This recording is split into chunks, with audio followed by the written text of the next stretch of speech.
Please no. Okay, here we go.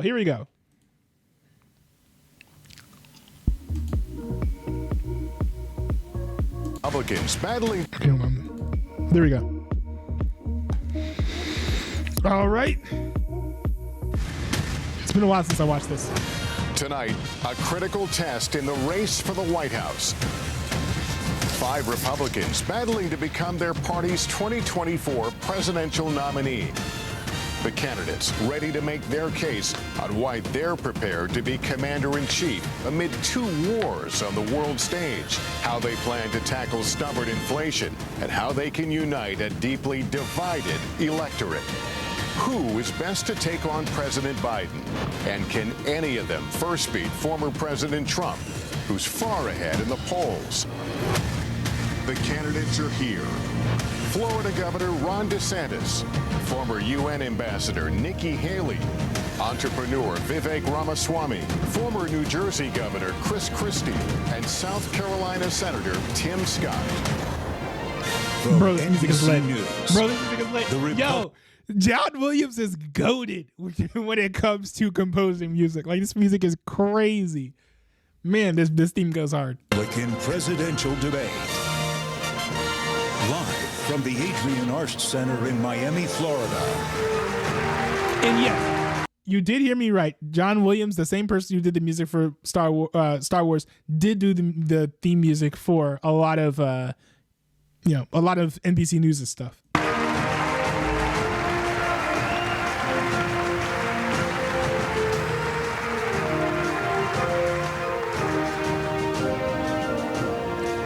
And good evening, everyone. Welcome to the Republican presidential debate. I'm Lester Holt, anchor of NBC Nightly News. Good evening. I'm Kristen Welker. Why is the lip syncing not, on track with the audio? Moderator of NBC's Meet the Press. Hello, I'm Hugh Hewitt, host of Salem Radio's The Hugh Hewitt Show. We are now just 68 days from the Iowa caucuses when Republican primary voters will begin to determine their party's nominee for president. Tonight, we'll question 5 candidates seeking that nomination on how they're best prepared to be commander-in-chief. And, of course, how best to bring down prices impacting Americans across the country. We have 2 hours for a serious debate on the issues that matter most to Republican voters. Candidates will have 1 minute and 30 seconds for answers and the opportunity for a closing statement. Follow-ups will be at the discretion of all of us at the table, the moderators. Invoking a candidate's name or policy does not necessarily mean the mentioned candidate is entitled to a response. We want to caution all the candidates not to interrupt or speak over your fellow debaters. If you talk over each other, the voters can't hear you. And given the critical issues we're facing specifically on the world stage, we want everyone to hear every word you have to say. Continued interruptions may result in loss of additional questions. And to our audience, please hold your applause so that the candidates can be heard. With that said, let's have a good debate. All right, our first question, the opening question, is one for all of you. Donald Trump is the first ex-president in more than 100 years to remain popular among Republican primary voters as his legal challenges mount. Governor DeSantis, let me begin with you on this one. Speak to Republican voters who are supporting Donald Trump. Why should you and not him be the Republican nominee to face Joe Biden a year from now? Why does he look upset? This country is in trouble, and the elites that have put us here, they don't care about you. They don't care that you're having to grapple with higher grocery prices or have higher gas prices. They don't care that your family's less secure because of the open border that's allowed drugs and even terrorists to come into this country. Well, I care. I am not going to sit idly by and let this country continue its downward spiral. We need leadership, and we need it now. I'll take the hits, I'll take the arrows, I'll take the slings, because ultimately it's not about me. It's about you. I will fight for you. I will make sure to lead this country's revival, and I will win for you and your family. Actions speak louder than words. We don't have time for excuses, and it's not something that we're going to be able to have all these distractions. As a veteran, I will get the job done. Now, if you look where we are now, it's a lot different than we were in 2016. And Donald Trump's a lot different guy than he was in 2016. He owes it to you to be on this stage and explain why he should get another chance. He should explain why he didn't. He should explain how Donald Trump is changed from 2016. I don't know that he's changed the whole lot from 2016. I think it's actually part of the problem. If you look at his track record in picking, GOP nominees for various midterm elections, for example, you basically had a 50-50 record. So, he has moved to a place where he's now out of touch with what the GOP actually wants. I wish that he had kind of been a little bit more cutthroat and explained the difference between him and Trump. All he basically did was say that Trump is different and he's hiding, which might be true. But I mean, that's not particularly a strong case to be made to vote for you instead of Trump. Didn't have Mexico pay for the border wall. He should explain why he racked up so much debt. He should explain why he didn't drain the swamp. And he said Republicans were going to get tired of winning. We saw last night, I'm sick of Republicans losing. Here we go. Yeah, this is right after the Ohio stuff. Okay, yeah, so here we go. These are all really good reasons to vote for Ron DeSantis over Donald Trump. I don't like Ron DeSantis. I think he's actually worse than Trump, but these are actually good reasons, at least, to not vote for Trump. In Florida, I showed how it's done. 1 year ago here, we won a historic victory, including a massive landslide right here in Miami-Dade County. That's how we have to do it. So I promise you this, as the nominee, next November, I'll get the job done, and as president, I will deliver your time for is you. up. Let me turn to Ambassador Haley. Audience, let me turn to Ambassador Haley. Why you and not the former president? Well, I think you look at the fact that we're almost $34 trillion in debt. 60% of Americans are living paycheck to paycheck. 50% of American families can't afford diapers. 1 in 6 American families can't pay their utility bills. You have parents who are worried about what's being said or taught to their child in the classroom. There's no transparency. We have anti-Semitism all over our college campuses, and students feel unsafe. You've got an open border where terrorists can come through, and we've got wars happening all over us, and there are dangers around us. Everybody wants to talk about President Trump. Well, I can talk about President Trump. I can tell you that I think he was the right president at the right time. I don't think he's the right president now. I think that he put us $8 trillion in debt, and our kids are never going to forgive us for that. I think the fact that he used to be right on Ukraine and foreign issues, now he's getting weak in the knees and trying to be friendly again. I think that we've got to go back to the fact that we can't live in the past. We can't live in other headlines. We've got to start focusing on what's going to make America strong and proud. And that's what I'm focused on doing. Let's make sure we pay down our debt. I think we need an accountant in the White House. Let's make sure that we have transparency in the classroom. As a mom, I know what that means. Let's make sure we secure our borders so that our families are safe. Let's get crime down, because our families want to know that they can be safe no matter where they go. And as the wife of a combat veteran, I will tell you, a military needs to know we have our back, and we need to make sure that America is strong. Ambassador, thank you very much. And, I don't like her, but let me just caution the audience. Let's not go down this road. We've asked you to please, keep restraining yourselves, and it would be helpful so we can hear the candidates, because these are important issues and the voters want and need to hear them. Look, I'm gonna be honest. I like the applause. I like the applause. I like the boos. I will say that I don't like it when the boos drown out the candidates so you can't hear them. That happens way too often. I mean, if someone says something and then the audience boos, that's fine. It is interesting to hear the sentiments of the GOP donor class while they're in the room. But at the end of the day, Lester does have a point to some degree where, we should be able to hear the candidates as they're speaking. Mr. Ramaswamy, let me turn to you. Please make your case. Why should you be the nominee and not the former president? I think there's something deeper going on in the Republican Party here, and I am upset about what happened last night. We've become a party for context, by the way, right after the night before this, Ohio basically passed some sort of protections in their state constitution that protected abortion. So it is a great step backwards when it comes to the rights for the unborn. So it's a big defeat for Republicans as well. Mr. Ramaswamy, let me turn to you. Please make your case. Why should you be the nominee and not the former president? I think there's something deeper going on in the Republican Party here, and I am upset about what happened last night.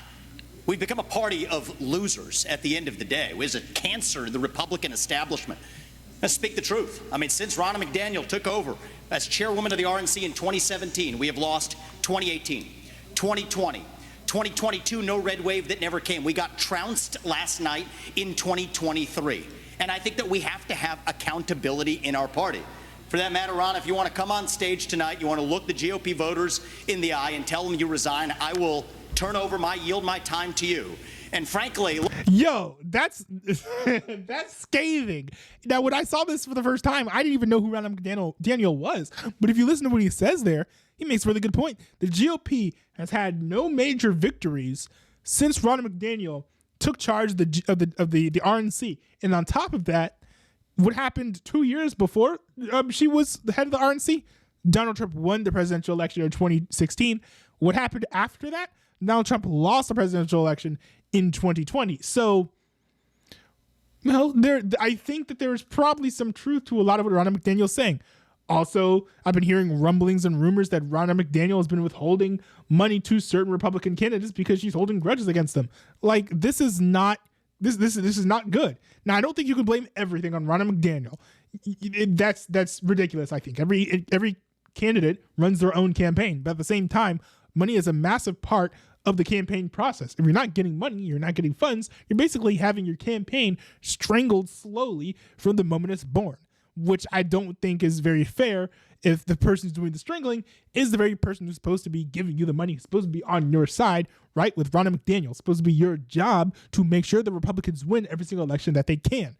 So if all these rumors are true, if it is true that Ronna McDaniel is swinging things in favor for the Democrat Party, not the Republican Party, but the Democrat Party, it's a real problem. She should face some accountability.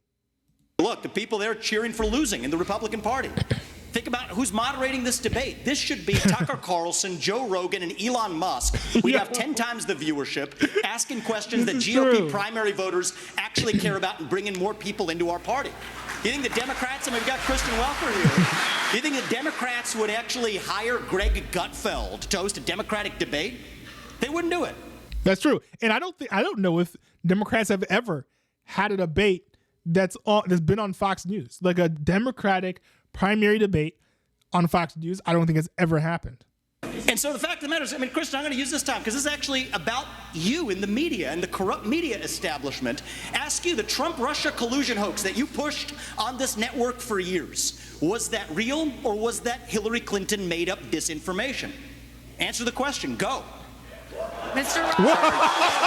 This is how we get our country back. Yo, and that moment was so good. That moment was so good that she couldn't even help but crack a smile.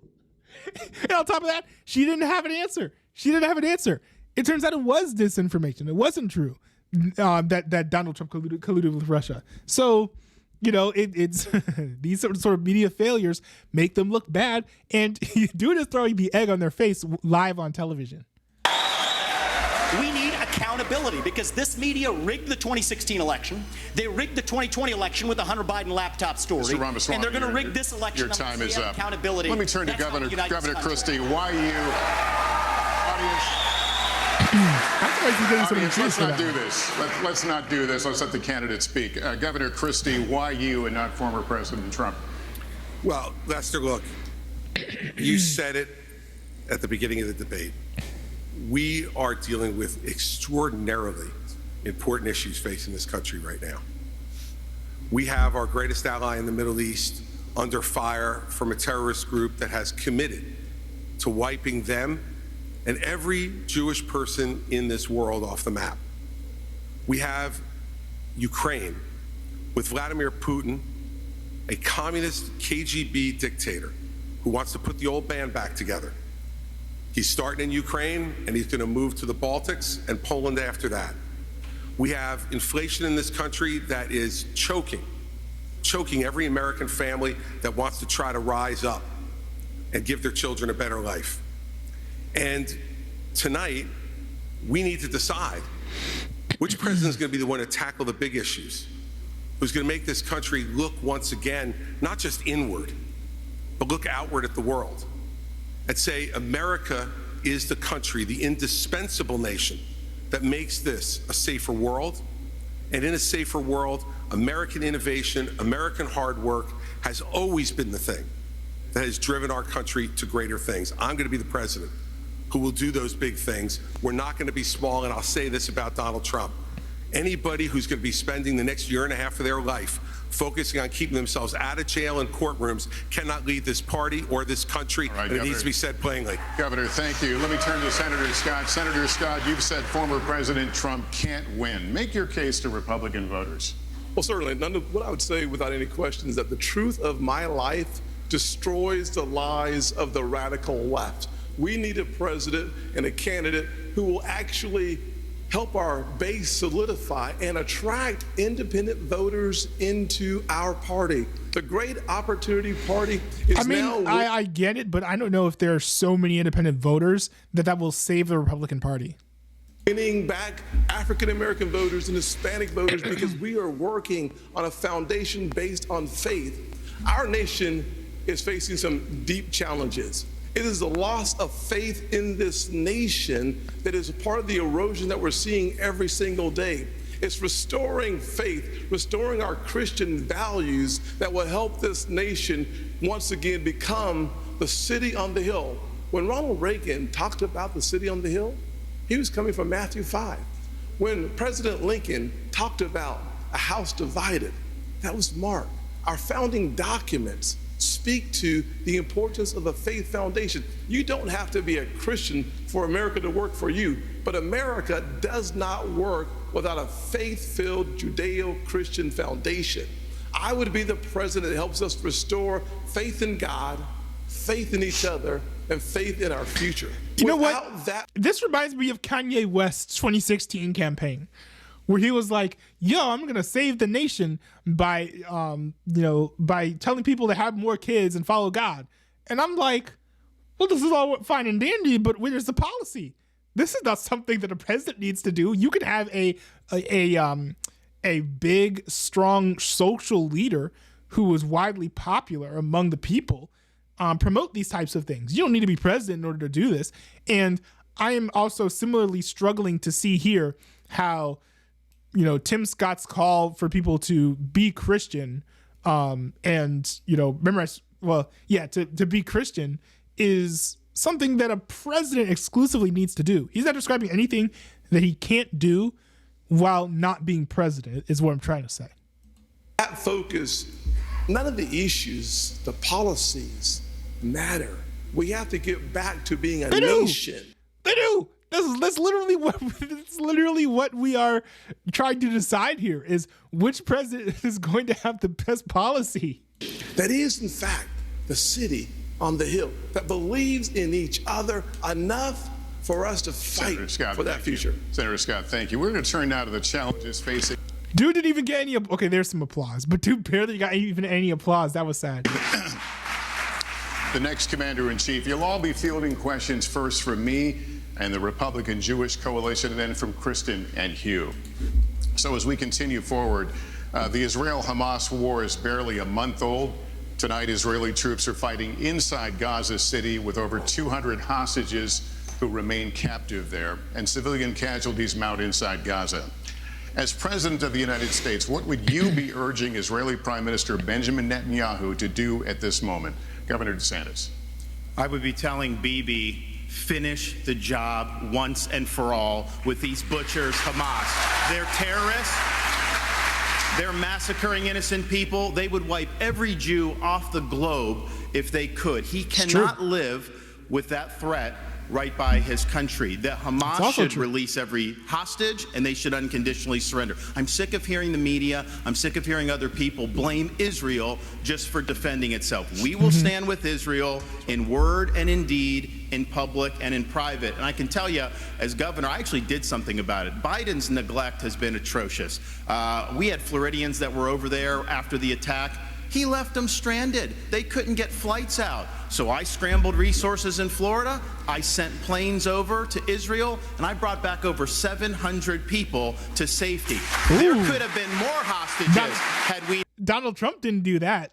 not acted. And I'll tell you this, I met the first plane load when they came to Florida, and one of the mothers pointed to a 6-year-old daughter, and she said, my daughter had been saying the last 2 nights, Mommy, I don't want to hear any more bombs, no more rockets. I just want to get back to Florida. So there's a difference between words and deeds. We acted and we saved lives. Thank you. Ambassador Haley, what would you do? What would you be urging Prime Minister Benjamin Netanyahu to do? Would you consider humanitarian pause, for example? The first thing I said to him when it happened was I said, finish them. Finish them. And the reason is I worked on this every day when I was at the United Nations. And we have to remember that they have to, 1, eliminate Hamas, 2, support Israel with whatever they need whenever they need it, and 3, make sure we bring our hostages home. We need to be very clear-eyed to know there would be no Hamas without Iran. There would be no Hezbollah without Iran. There would not be the Houthis without Iran. And there wouldn't be the Iranian militias in Syria and Iraq that are trying to hit our military men and women if it hadn't been for Iran. And who is funding Iran right now? China is buying oil from Iran. Russia is getting drones and missiles from Iran. And there is an unholy alliance. We need to be clear-eyed. I mean, also Joe Biden is giving money to Iran too, so I mean, there's that as well. The last thing we need to do is to tell Israel what to do. The only thing we should be doing is supporting them and eliminating Hamas. It is not that Israel needs America. America needs Israel. They are the tip. Wait, why does America need Israel? America doesn't need Israel. What would America get from Israel? Oil? Like I don't know, vacations to like holy sites. There, I think that a lot of people in the American government, yes, they do like going to the holy sites. Actually, I think it's a major reason why so many people in America, especially on the Christian side of things, in the Christian community, why they love supporting Israel. They want to defend the homeland because let's be honest, if the Muslims got control of all that land, then they would certainly desecrate the holy sites. But putting all that aside, this is a war where America has been funding both sides. America's been giving money to Israel, but they've also been giving money to Iran. So, maybe America needs Israel to continue funding the American the military-industrial complex, but it's not like America necessarily needs Israel to survive. It's not like America will die if Israel ceases to exist. Tip of the spear when it comes to this Islamic terrorism, and we need to make sure that we have their backs in that process. All right. Thank you. Mr. Ramaswamy. Mr. Ramaswamy, any daylight between you and the candidates we just heard in this issue on what you would tell the Prime Minister? Not in terms of what I would tell the Prime Minister, no. In fact, I would go one step further. The founding vision of Israel was based on the idea that they don't want to depend on anybody else's sympathy or direction in defending themselves. So what I would tell Bibi is that Israel has the right and the responsibility to defend itself. I would tell him to smoke those terrorists on his southern border, and then I'll tell him as President of the United States, I'll be smoking the terrorists on our southern border. That's his responsibility. This is our responsibility. That's how we move forward. But I want to be careful to avoid making the mistakes from the neocon establishment of the past. Corrupt politicians in both parties spent trillions, killed millions, made billions for themselves in places like Iraq and Afghanistan, fighting wars that sent thousands of our sons and daughters, people my age, to die in wars that did not advance anyone's interests, adding $7 trillion to our national debt. And Joe Biden sold off our foreign policy. Joe Biden's son, Hunter Biden, got a $5 million bribe from Ukraine. That's why we're sending $200 billion back to that same country. The fact of the matter is the Republican Party is not that much better. You have the likes of Nikki Haley, who stepped down from her time at the UN. Bankrupt or in debt was her family. Then she becomes a military contractor. She joins the board of Boeing and otherwise, and is now a multimillionaire. So I think that that's wrong when Republicans. Hold on, wait a second. Is this indeed true? Hold on. Nikki Haley, Boeing board. Is that true? Because if that's true, that's major. This is the type of thing where if the media was not trying to cover for Nikki Haley, making her seem like a front runner, that would probably sink her campaign. I mean, here we have how Nikki Haley went from friend to foe of government aid. Well, hold on, let's see. Defense news. Nikki Haley resigns from Boeing board over airlines bailout. This is 2020. Former UN ambassador Nikki Haley has resigned for the board of Boeing. So she was on the board of Boeing. Republicans do it or Democrats do it. That's the choice we face. Do you want a leader from a different generation who's going to put this country first? Or do you want Dick Cheney in 3-inch heels? All right, Mr. In which case, we've got two of them on stage tonight. Ramaswamy, thank you. Wow. Senator Scott, Yes. Senator, same question to you about you're the president, you're on the phone in the Oval Office with the Prime Minister, you tell him what? Well, number one, I would tell Prime Minister Netanyahu, not only do you have the responsibility and the right to wipe Hamas off of the map, we will support you. We will be there with you. We'll stand shoulder to shoulder. There will be no daylight. But I would change the Shoulder to shoulder, what does that mean? Does that mean that we would be sending troops over to Israel? I mean, because they have some shoulders over there, like, so people are like, oh, like we should, we're going to support Israel. We're going to stand by Israel. And I'm like, I mean, okay, sure, fine. Like, I don't want any of us to go around supporting Hamas right now at this moment. But at the same time, to what extent will that support be? Will we put troops on the ground? These are questions that these politicians aren't necessarily answering with their responses to these questions here. the station a little bit, though, and head back home to America. I would say to President Biden, diplomacy only is a weak strategy. Appeasement leads to war. That's From true. President Obama to President Biden, Obama sent millions to Iran. Frankly, President Biden has sent billions to Iran. That is why I've said that there's blood dripping from the hands of President Obama and President Biden. I would tell President Biden with great clarity, if you want to stop the 40-plus attacks on military personnel in the Middle East, you have to strike in Iran. If you want to make a difference... Wait. No, wait a second. He wants us to strike. No, the reason why we're getting boats that are hit with strikes over in Iran, not in Iran, but in the seas near Iran, is because we are throwing boats and American military forces in between the IDF and Houthi rebels, and our ships and our military personnel getting hit in the crossfire. It's not like the Houthis were running around being like, oh, let's see what American ships we can blow up.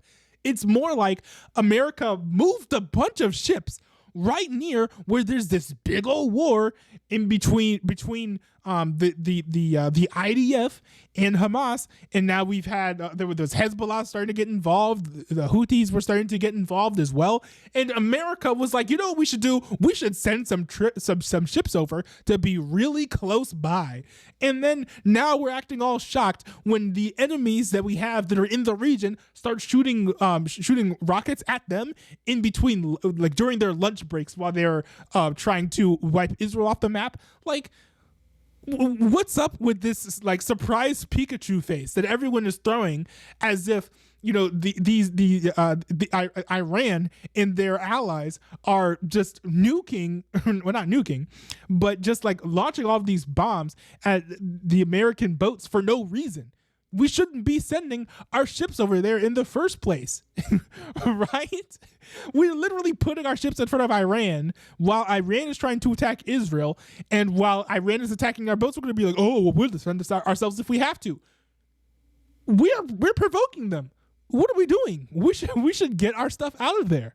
You cannot just continue to have strikes in Syria on warehouses. You actually have to cut off the head of the snake, and the head of the snake is Iran and not simply their proxies. In order for us to have a powerful response from America, we have to be in a position of strength. As President of the United States, my foreign policy is simple. You cannot negotiate with evil. You have to destroy it. All right, Senator Scott, thank you. Governor Christie, I want to get you to weigh in here. Look, Lester, these problems.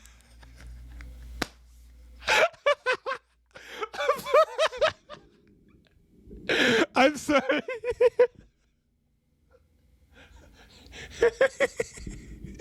don't know. I'll just say that was a very heavy request from Lester Holt here. With evil, you have to destroy it. All right, Senator Scott, thank you. Governor Christie, I want to get you to weigh in here.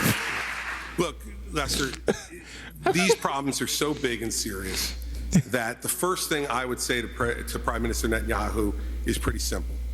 America is here, no matter what it is you need at any time, to preserve the state of Israel. Remember that Hamas's main goal is to get rid of Israel, is to get Israel absolutely off the map. Now, there are three things I think I would say to him when he asked for advice. The first I would say is that it is absolutely your obligation to protect the territorial integrity of Israel. Secondly, to make sure you protect the security and the safety of your people. Every time something happens to compromise either one of those things, it creates greater unrest in the entire region. Second, you must go in and make sure that Hamas can never do this again. The fact is that Israel and their intelligence community failed. They failed here, and they failed the people of the state of Israel. And so we need to work closely and better together to make sure, one, that they're degraded, and two, that we know everything that's going on inside the Gaza Strip when it's going on, so that something like this can't happen to kill 1,400 individuals again. And the third thing is to keep your eye on the ball. Make sure that we continue to isolate Iran. Work with the reasonable nations in the Middle East, the other Arab nations who want to partner with you. That's true. I have heard that there are other Arab nations other than Iran who actually are in favor of, supporting Israel and having peace in the region. Sure that we continue to isolate Iran so that their only friends in the world are the part of the evil foursome: China, Russia, Iran, and North Korea. Governor Christie, thank you very much. And we're going to continue in this vein right now with a question from Matthew Brooks, the CEO of the Republican Jewish Coalition, a partner of the Republican National Committee in this debate. Here it is. Given attacks by Iranian-backed proxy groups on U.S. military bases in Syria and Iraq, attacks that have wounded approximately 24 of our U.S. servicemen, do you support the use of military force by the United States against Iran? Governor Haley, would you Good please question. answer that? Yes, I'd first like to say they're 5-inch heels, and I don't wear them unless you can run in them. We've got two of you on stage. The second thing that I will say is I wear heels. They're not for a fashion statement. They're for ammunition. What we need to be doing for This is silly. Iraq Hold on. Wait. First of all, this is silly because, what Vivek Ramaswamy did is he said, on stage we have two candidates who are basically Dick Cheney in 3-inch heels. That's what he said. And for some reason, Nikki Haley feels the need that she needs to defend the fact that she is wearing 3-inch heels. She has nothing to say about the comparisons between her policies and those of Dick Cheney, however. That is interesting. It's a fun deflection as well, because I think it sort of treats Vivek's attack there as if it's something that's trivial, when it's not necessarily trivial at all. It's fun, it's playful, but it is based on policy. It's it's a fun moment for sure. I will say that when she said that she wears her heels for ammunition, people were making fun of her. I did not understand why that remark did not land, because I think it's a very well-known trope for women to wear stilettos specifically, because the heels are sharp, they can take them off and then use them for self-defense. So the fact that that was lost on many right-wingers on Twitter since the debate was over was astounding to me. Syria is, first of all, the idea that our men and women could be targeted and that we've allowed almost 100 hits to happen under Biden's watch is unthinkable. We need to understand this is Iran giving the green light, telling them what to do, and we shouldn't be doing the tit for tat like what Joe Biden has done. We need to go and take out their infrastructure that they are using to make those strikes with so they can never do it again. Iran responds to strength. You punch them one and you punch them hard and they will back off. But what we don't need is Biden falling all over himself to get back in the Iran deal, him giving $6 billion to get 5 hostages home, him telling Netanyahu now that he needs a pause or a ceasefire. We don't need him going and sitting there tiptoeing around Iran because he thinks they're going to do something. I do agree that a ceasefire is stupid. I don't think that we need to be striking Iran. We don't need to be striking Iran. Look, do we want another world war? Us declaring war on Iran would kick off, World War III. Because I think Russia, if I remember correctly, Russia is backing Iran. I think China is on Iran's side as well. So we get involved, Russia gets involved. Russia gets involved, I think everyone else gets involved too. It would be a catastrophe, like I think was it Breeze from the final episode of Fear Factory said, no one wants war. Like at the end of the day, no one wants the type of war that will strike the homeland. America likes making money off of war because the bombs don't land on the United States of America's mainland. That's why we're okay with war. If people were dropping bombs on Texas, every other week, we might have a problem. And those are the types of things that you expose yourself to if you actually move forward with these steps that will, in the end, kind of lead to a third world war. Now, I think it is good and important to note that Joe Biden, at least as far as I know, has not issued out strikes against Iran. I know for a fact the United States has not declared war against Iran. All of those things are very, very well and good. We need to keep on doing that. But at the same time, by throwing our ships right in front of one of our sworn enemies and then being shocked when they start shooting them out of the ocean, we are kind of giving some sort of justification to kick off such a conflict. We should not be doing this. This is not smart. This is not wise. This is not prudent. And this is something that needs to end. Don't respond to an enemy and a terrorist with fear. You respond with strength. When you do that, that's when the world pays attention, and that's when Iran stops. Thank you. Governor DeSantis, if I can continue with you. Just today, the U.S. launched another one of its limited airstrikes against targets in Syria, this time Iranian-linked facility. How far would you go militarily to hold Iran accountable? Well, first, Matt, thanks for your question, and I appreciate what you've done over the last month. I know it's been very difficult for the community, and appreciate you guys rallying together in difficult times. I actually served in Iraq back in the day, and we had al-Qaeda in Iraq. You had Shia militias that were funded by Iran that were killing hundreds and hundreds of U.S. troops. And as Commander-in-Chief, I am not going to put our troops in harm's way unless you're willing to defend them with everything you have. Biden has them out there. They're sitting ducks. He's doing glancing blows. That's just inviting more attacks from the Iranians. I would say... Why is Ron DeSantis the first person to point this out? This was like the obvious thing. One day I see in the news that, Hezbollah is attacking Israel. The next thing I hear is that America is setting up troops right next to Hezbollah. And then the next headline that I hear after that is Hezbollah starts attacking America. Well, what did you think was going to happen? What did you think was going to happen? How in the world is this most obvious escalation and apparent antagonization on behalf of Joe Biden when it comes to the America and Hezbollah and Iranian-backed forces? How is Ron DeSantis the first person to point this out when this is an easy layup? You harm a hair on the head of an American service member, and you are going to have hell to pay. No. Well, I mean, the problem is that you're putting troops right in front of Hezbollah and right in front of Iran. Like, if Iran was just like shooting American test pilots out of the sky, then I would say, yeah, we have recourses to go after Hezbollah. But we're talking about us getting involved in a war that Hezbollah has with somebody else, putting our troops right in the middle of the line of fire. They attack us, and then they're like, "Oh, we're gonna hit you with everything you got because you singed one of our soldiers' hairs." Like, well, of course they did, right? Not even siding with Hezbollah at all, but it's like, what did you think would happen? So in this case, I don't think that we have sufficient recourse to go after Hezbollah at all.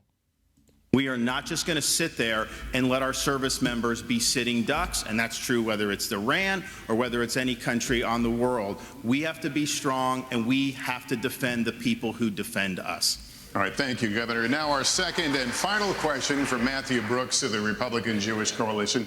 Please watch. Jewish students across the country are threatened and under attack. What do you say to Jewish students on college campuses who feel unsafe given the dramatic rise in anti-Semitism? And what do you say to university presidents and college presidents who have not met the moral clarity moment to forcefully condemn Hamas terrorism? Mr. Ramaswamy, would you like to take that one? Absolutely. I think the scourge of anti-Semitism across this country, including at places like my alma maters and places like Brooklyn Bridge in New York, it's sad to see, but here's what history teaches us. Anti-Semitism is a symptom of a deeper cancer in a country and a society that is lost, and we are lost. Several years ago when I wrote my first book, Woke Inc., I was talking about they were chanting death to America, death to white people, death to Christians. Nobody was waking up back then. Now it's even bad. Now they're saying death to Israel and worse. So it is wrong, but we have to get to the root cause here. Now, I think it's really important that we do this through leadership, not censorship. Leadership means fill that void with purpose and meaning. Dilute this wokeism and anti-Semitism to irrelevance. These kids, they have no idea what the heck they're even talking about when they're siding with Hamas over Israel. They are fools. But I also want to caution here, if we go the direction of Ron DeSantis or Nikki Haley, with whom I respectfully disagree on this issue, pro-censorship, telling student groups to disband, mark my words. Wow. Soon they will say if you question a vaccine and its side effects, you're a bioterrorist. Soon they will say that if you show up at a school board meeting, you're a domestic terrorist. Soon if they say that J6 prisoners should be released, you're an insurrectionist terrorist. So that's where this road ends. We don't quash this with censorship because that creates a worse underbelly. We quell it through leadership by calling it out. These university administrators have lost their way, and we need leadership at the top in the United States of America that restores our founding values and that has no place for this kind of anti-Semitic hate. Exactly. And, you know, I don't like it when the term fascism is bandied about, but it must be mentioned that, you know, I think that Nikki Haley and Ron DeSantis, both the type of candidates who they're so in favor of big government, in allowing the government to push for their own narratives. So, for example, like Ron DeSantis, kind of like criminalizing putting out anti-Semitic pamphlets in public or something like that. Several months ago, I made a video about it called like Why I Don't Like Ron DeSantis. You can go watch that video for all the explanations. But these are the types of things that skew towards fascism. Also, Nikki Haley saying that she wants some sort of registry for every single American anonymous social media account so that she can track who is exactly saying what. Like, what are we talking about right now? Like, are we being serious? Like, this is supposed to be the Republican Party. This is supposed to be the party that is supposed to foster freedom. But instead, we're talking about criminalizing anti-Semitic speech because it's bad and we don't like it, which is true. But that's not in keeping with the First Amendment principles of the United States of America. And we're talking about literally tracking and keeping logs of what every single person in the United States is saying and making sure that we know who is saying what, trying to, it's essentially the government asking all social media platforms to dox every single one of their users, which is absolutely ludicrous and absolutely ridiculous. These are the types of reasons why some people will look at the Republican Party and say you are a party of fascists, is because we're having we're supporting these policies that are leaning in a fascist direction. Now, I'm not saying that Ron DeSantis or Nikki Haley would be a particularly worse president than someone like Joe Biden, but what I am saying is that they are willing to expand the powers of the government to the point where it leads down to the very real slippery slope that could be a future American fascist state, which could be weaponized by either side. It could be weaponized by someone who's far right or someone who is far left, some progressive Marxist or something. That's the danger that you have when you have all these politicians over here trying to increase the power of the government. It doesn't matter if Ron DeSantis is on the right side of cultural issues. That frankly doesn't matter, because at the end of the day, the policies that he enacts will be weaponized by the Democrat that replaces him, either in Florida or as president of the United States. And that's why this is all very dangerous. That's where I stand while respecting our Constitution. Your time is out. Senator Scott, let me get you to weigh in on what you just heard. Well, let me just say to every single university president in America, federal funding is a privilege, not a right. Number one.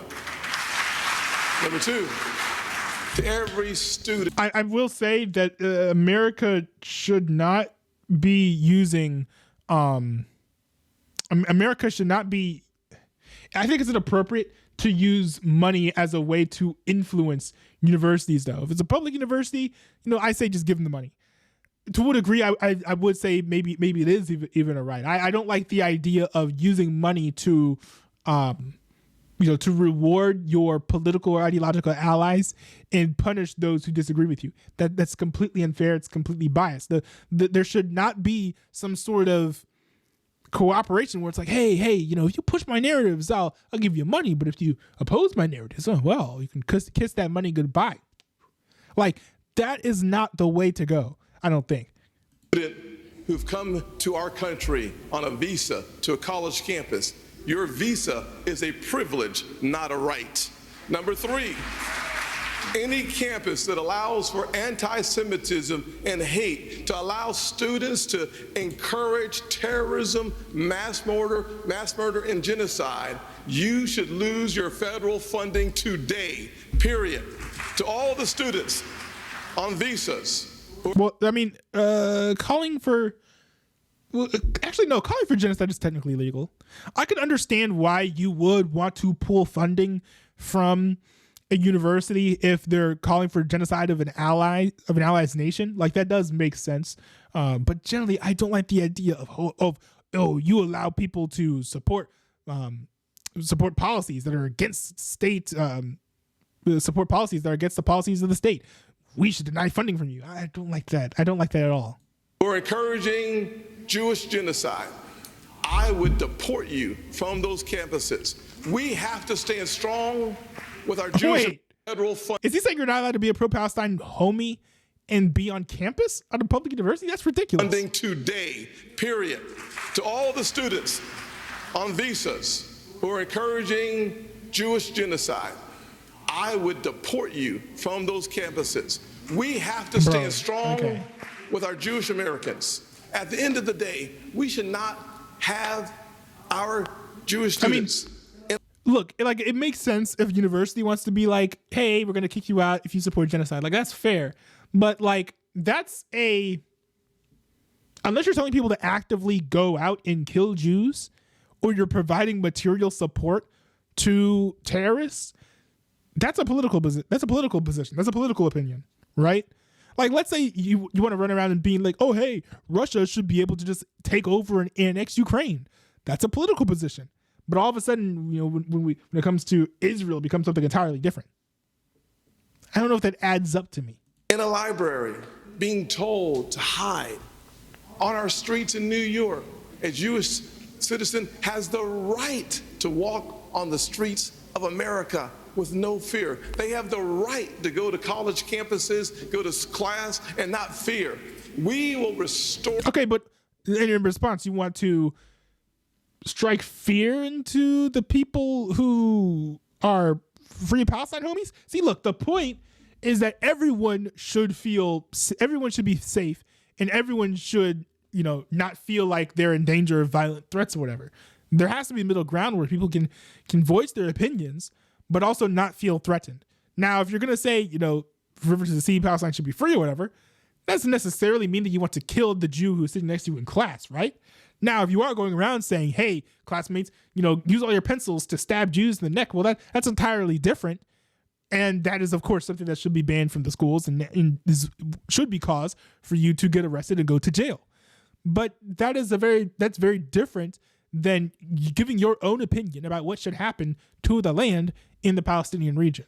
For that, I started working on anti-Semitism on college campuses in 2017 because even then there was a rise of anti-Semitism on college campuses.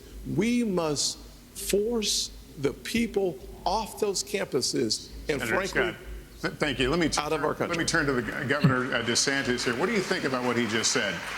I was the first presidential candidate to say, if you are here on a student visa as a foreign national, you're making common cause with Hamas, I'm canceling your visa and I'm sending you home. No questions asked. Second, I have friends here in Florida who their kids do not feel safe even going to university campus at all outside of the state of Florida. You have Jewish students fleeing for their lives at Cooper Union. Joe Biden should have the Department of Justice on these college campuses and holding the universities accountable for civil rights violations. When you should not have money going to these places. I already acted in Florida. We had a group, Students for Justice of Palestine. They said they are common cause with Hamas. They said, we're not just in solidarity, this is what we are. We deactivated them. We're not going to use state tax dollars to fund jihad. No way. And what is Biden doing? Not only is he not helping the Jewish students who are being persecuted, he is launching an initiative to combat so-called Islamophobia. No, it's the anti-Semitism that's spiraling out of control. Right. That is what we have to confront. It's and true. as president, I can tell you this, we are not going to stand for this on college campuses any longer. All right, Governor, thank you. Let me turn to Governor Christie, and considering what he just said, you led a state with a sizable Muslim population. Last month, as you know, a 6-year-old Palestinian-American boy was killed in Illinois by his landlord. His mother was also stabbed more than a dozen times in what has been charged as a hate crime. What do you say to Muslim Americans who are also feeling afraid for their safety right now? Lester, I'm the only one on the stage who's actually had experience in dealing with this. I was appointed by President Bush to be the U.S. Attorney in New Jersey on September 10th, 2001.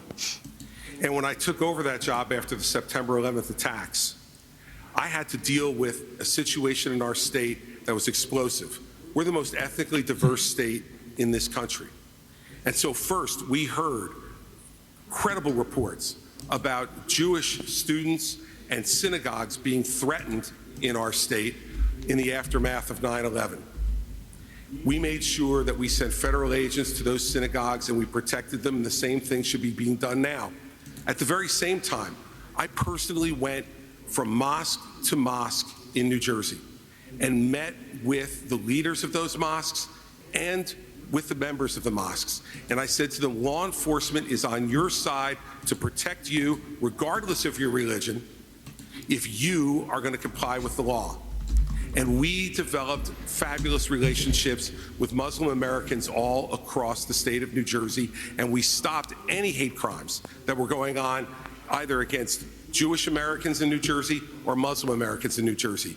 It takes leadership, Lester, to know how to do this. You must work with both sides. Both sides need to know it, but let us never have a false moral equivalence between Hamas and Hezbollah and the Jewish people. The Jewish people stand for right and justice, and Hamas and Hezbollah stand for death. Governor Christie, thank you. Ambassador Haley, what do you say to Americans who are simply afraid right now in this current environment that we're talking about? I think, you look at the country, and the country is all out of sorts. I think, look at what these kids are dealing with on college campuses. What makes me so angry is not only do you have the kids barricaded in the library, they've said they were going to shoot up the kosher dining hall. You've got kids' dorm rooms who are being set on fire because they have something related to Israel on their doors. No person should ever feel in danger like this. And this is what I would say about our college presidents, is if the KKK were doing this, every college president would be up in arms. This is no different. You should treat it exactly the same. Anti-Semitism is just as awful as racism, and we've got to make sure they're protected. And for everybody that's protesting on these college campuses in favor of Hamas, let me remind you something. Hamas said death to Israel and death to America. They hate and would kill you too. And the idea that they're talking about genocide for the Jewish people, that's not the values of America. That's not us. We're better than that. We don't need to celebrate terrorists. We don't need to celebrate genocide. We don't need to celebrate violence towards anybody. We need to go back and soul search in our country and remember what we are about. And we are about taking care of people, not going and making them live in fear because some other terrorist activity says they want to destroy them. Ambassador, thank you. Kristen. Lester, thank you. This is another question for the entire field, so you will all get a chance to respond. But Senator Scott, I'd like to start with you. The United States has given Ukraine financial and military support since the war began more than 600 days ago. President Zelensky told me on Sunday if Russia isn't stopped now, quote, the price will be higher for the United States, and Americans would be forced to, quote, send your sons and daughters to defend NATO countries. Senator Scott, where do you stand on more funding for Ukraine? I certainly have been very supportive of Ukraine. I believe that ultimately we should make sure that the President of the United States states what is America's national vital interest in Ukraine. It is actually in degrading the Russian military. We've been very effective using our resources and our weaponry and the incredibly high price of Ukrainian blood to achieve that objective. Every day we get closer to the degradation. Wait. Did he literally say that we are using the blood of Ukrainians to degrade the weaponry of Russia to weaken their military? I mean, I guess it's technically true, but that's an interesting way to put it. Of the Russian military, and that's good news. But the American people are frustrated that they do not have a president who reminds us and tells us, where's the accountability? Where are those dollars? How are those dollars being spent? We need those answers for us to continue to see the support for Ukraine. And at the same time, I would say that a package that's been offered by the president for Ukraine and Israel, that's the wrong approach. We need to focus specifically on providing Israel with the $14 billion that they need so that we show the world that we are 100% undeniably standing shoulder to shoulder with Israel. And then as we turn away from that direct support for Israel, we should go to our southern border and close our southern border with the resources necessary. I believe that we have... I do like the interesting list of priorities, the interesting prioritization that he is like inadvertently or indirectly setting aside here, where it's like, here are our priorities. Number 1, Israel. Number 2, America. And number 3, Ukraine. Like, it's a very interesting list. Sleeper terrorist cells in America. Thousands of people have come from Yemen, Iran, Syria, and Iraq. If we are going to deal with the national security emergency at our border, we have to do it now. Senator Scott, thank you. But just to be very clear, if you were president, if you were in the Oval Office today, would you sign off on more military funding for Ukraine, or would you discontinue it? Bottom line is we have to first have the level of accountability that allows the American people to understand where the resources have gone. Bro, why can you give Number 1. Number easy... 2, after we have that... Wait. Is that Vivek Ramaswamy on like, more military funding smiling? For Ukraine, or would you discontinue it?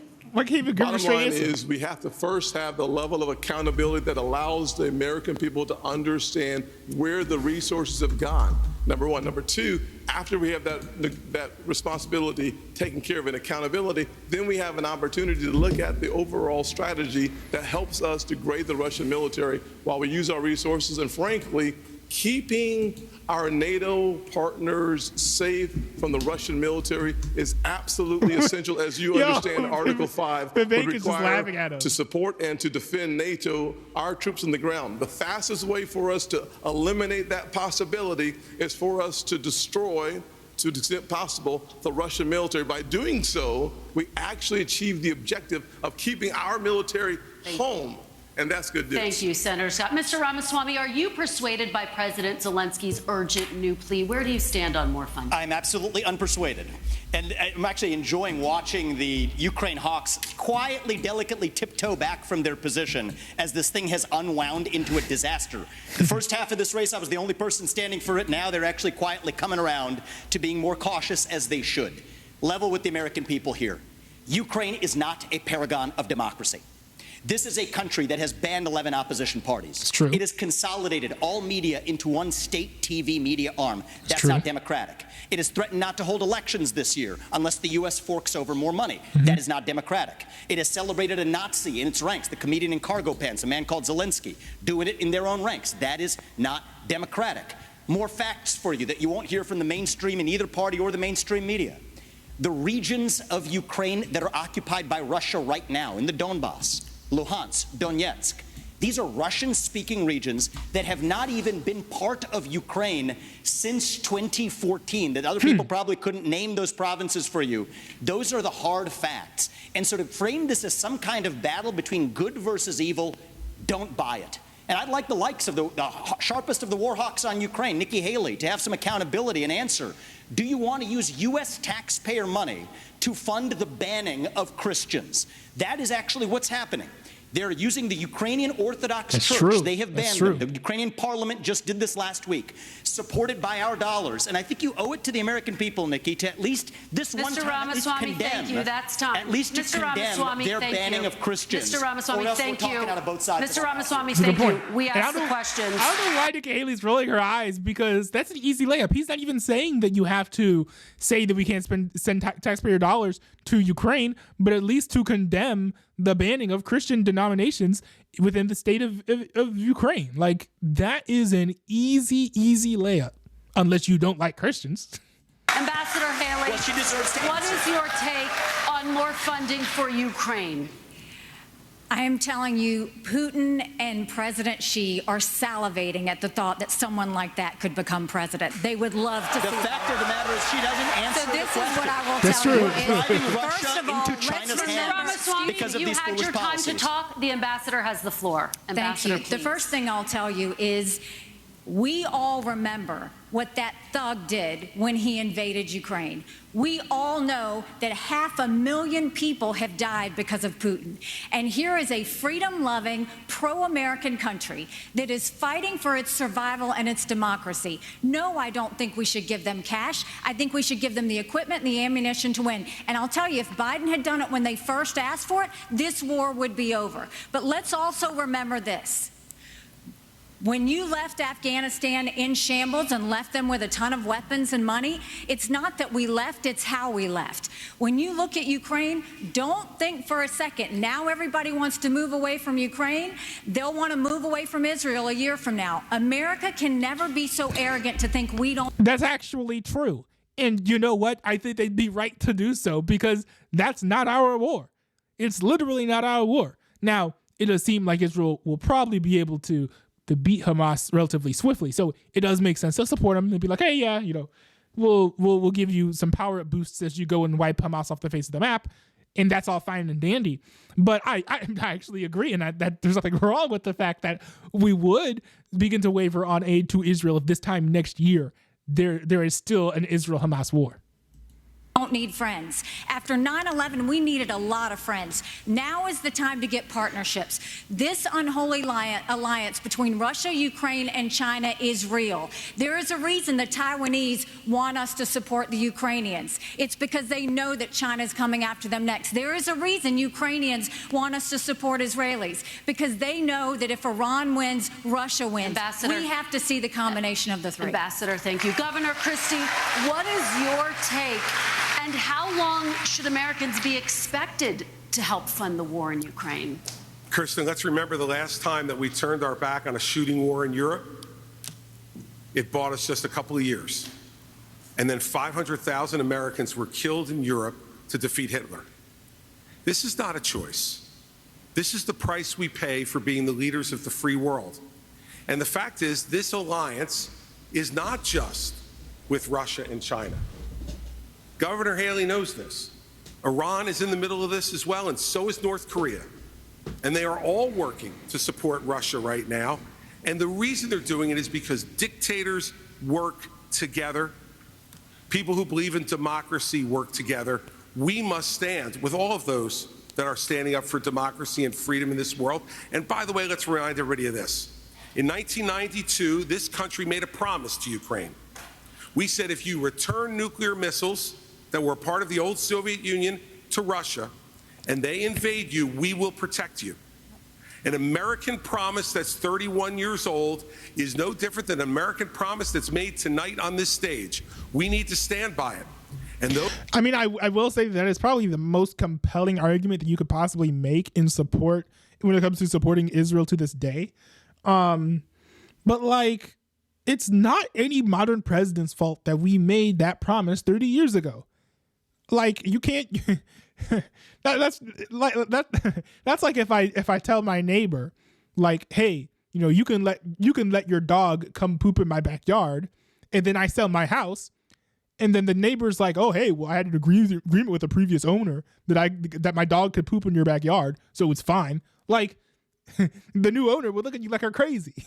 So similarly, I don't know how much we should be held to previous agreements that we've made, especially when we keep on waffling on things like stuff in the Middle East and Israel, right? Where previous administrations have failed to acknowledge Jerusalem as the capital of Israel. Donald Trump comes in and then he just like on a dime changes that policy. Presidents are allowed to change their policies. We are not held to the same old promises that we've made 30 years ago. Those of us who forget history are doomed to repeat it. And I'd like to respond. And the absolute giving in to dictators, which is being suggested on this stage, just shows the immaturity of the approach. Governor Christie, thank you. Governor DeSantis, I'd like you to weigh in on this idea. Are you concerned that this could become a wider war if Putin is not stopped now? Well, any suggestion by Zelensky or anyone else that we're going to eventually have U.S. troops there, I can tell the American people when I'm president that will not happen. We are not going to send your sons and daughters to Ukraine. I am going to send troops to our southern border. If you look at the threats that we face, terrorists have come in through our southern border. I'm going to shut it down. I'm going to have the military, and I'm going to deport the people who've come, particularly under Biden, who've come from the Middle East, come from all these places. Now, Biden wants $105 billion. 60, most of that's Ukraine, including some of it going to pay pensions for bureaucrats and salaries. That is a totally ridiculous use of American tax dollars. He says he has money for border to try to do, and the media repeat that. When you look at it, what most of the money is money to process more illegal aliens into this country. How is that solving the problem? That's making the problem worse. And what does he do for the Indo-Pacific? A pittance. That is the top threat that we face. We need to bring this war to an end. We need the Europeans to step up and do their fair share. And we need to get serious about the top threat that this country faces, which is the Chinese Communist Party. So if I may respond to the Ukraine question. In fact, we are going to go from the hot wars in Ukraine and Gaza and Israel to what many people are calling the new Cold War with China. And I remind the audience that it's important for our visitors at home to be able to hear you, and especially for the people in Beijing to hear you. Many Republicans believe that the Chinese Communist Party and General Secretary Xi is an existential threat to the United States. The flashpoint is Taiwan. For decades and decades, the American military, but primarily the United States Navy, has deterred an attack from China to the island state of Taiwan. But Ronald Reagan's Navy of 600 ships is gone. Now, the question to you is, and I'll start with you, Ambassador Haley, because you were in President Trump's cabinet. His goal was a 355-ship Navy. That's what he pushed for. He got to 300. It's now at 291. Is that big enough to deter and, if necessary, defeat an invasion of Taiwan? China has the largest naval fleet in the world. They have 350 ships. They'll have 400 ships in 2 years. We won't even have 350 ships in 2 decades. China has built up their military. It's not just land, air, and sea. They're doing cyber. They're doing artificial intelligence. They're doing space. America needs to modernize our military. We need to do everything we can. The first thing is you go and you make sure you have the backs of Ukraine. That's why the Taiwanese want us to support Ukraine, because they know that sends the biggest message to China. The second thing is we go to China and we start being tough on them. No more sales of our American soil to China, and let's take back what they've already stolen. Then you go and you...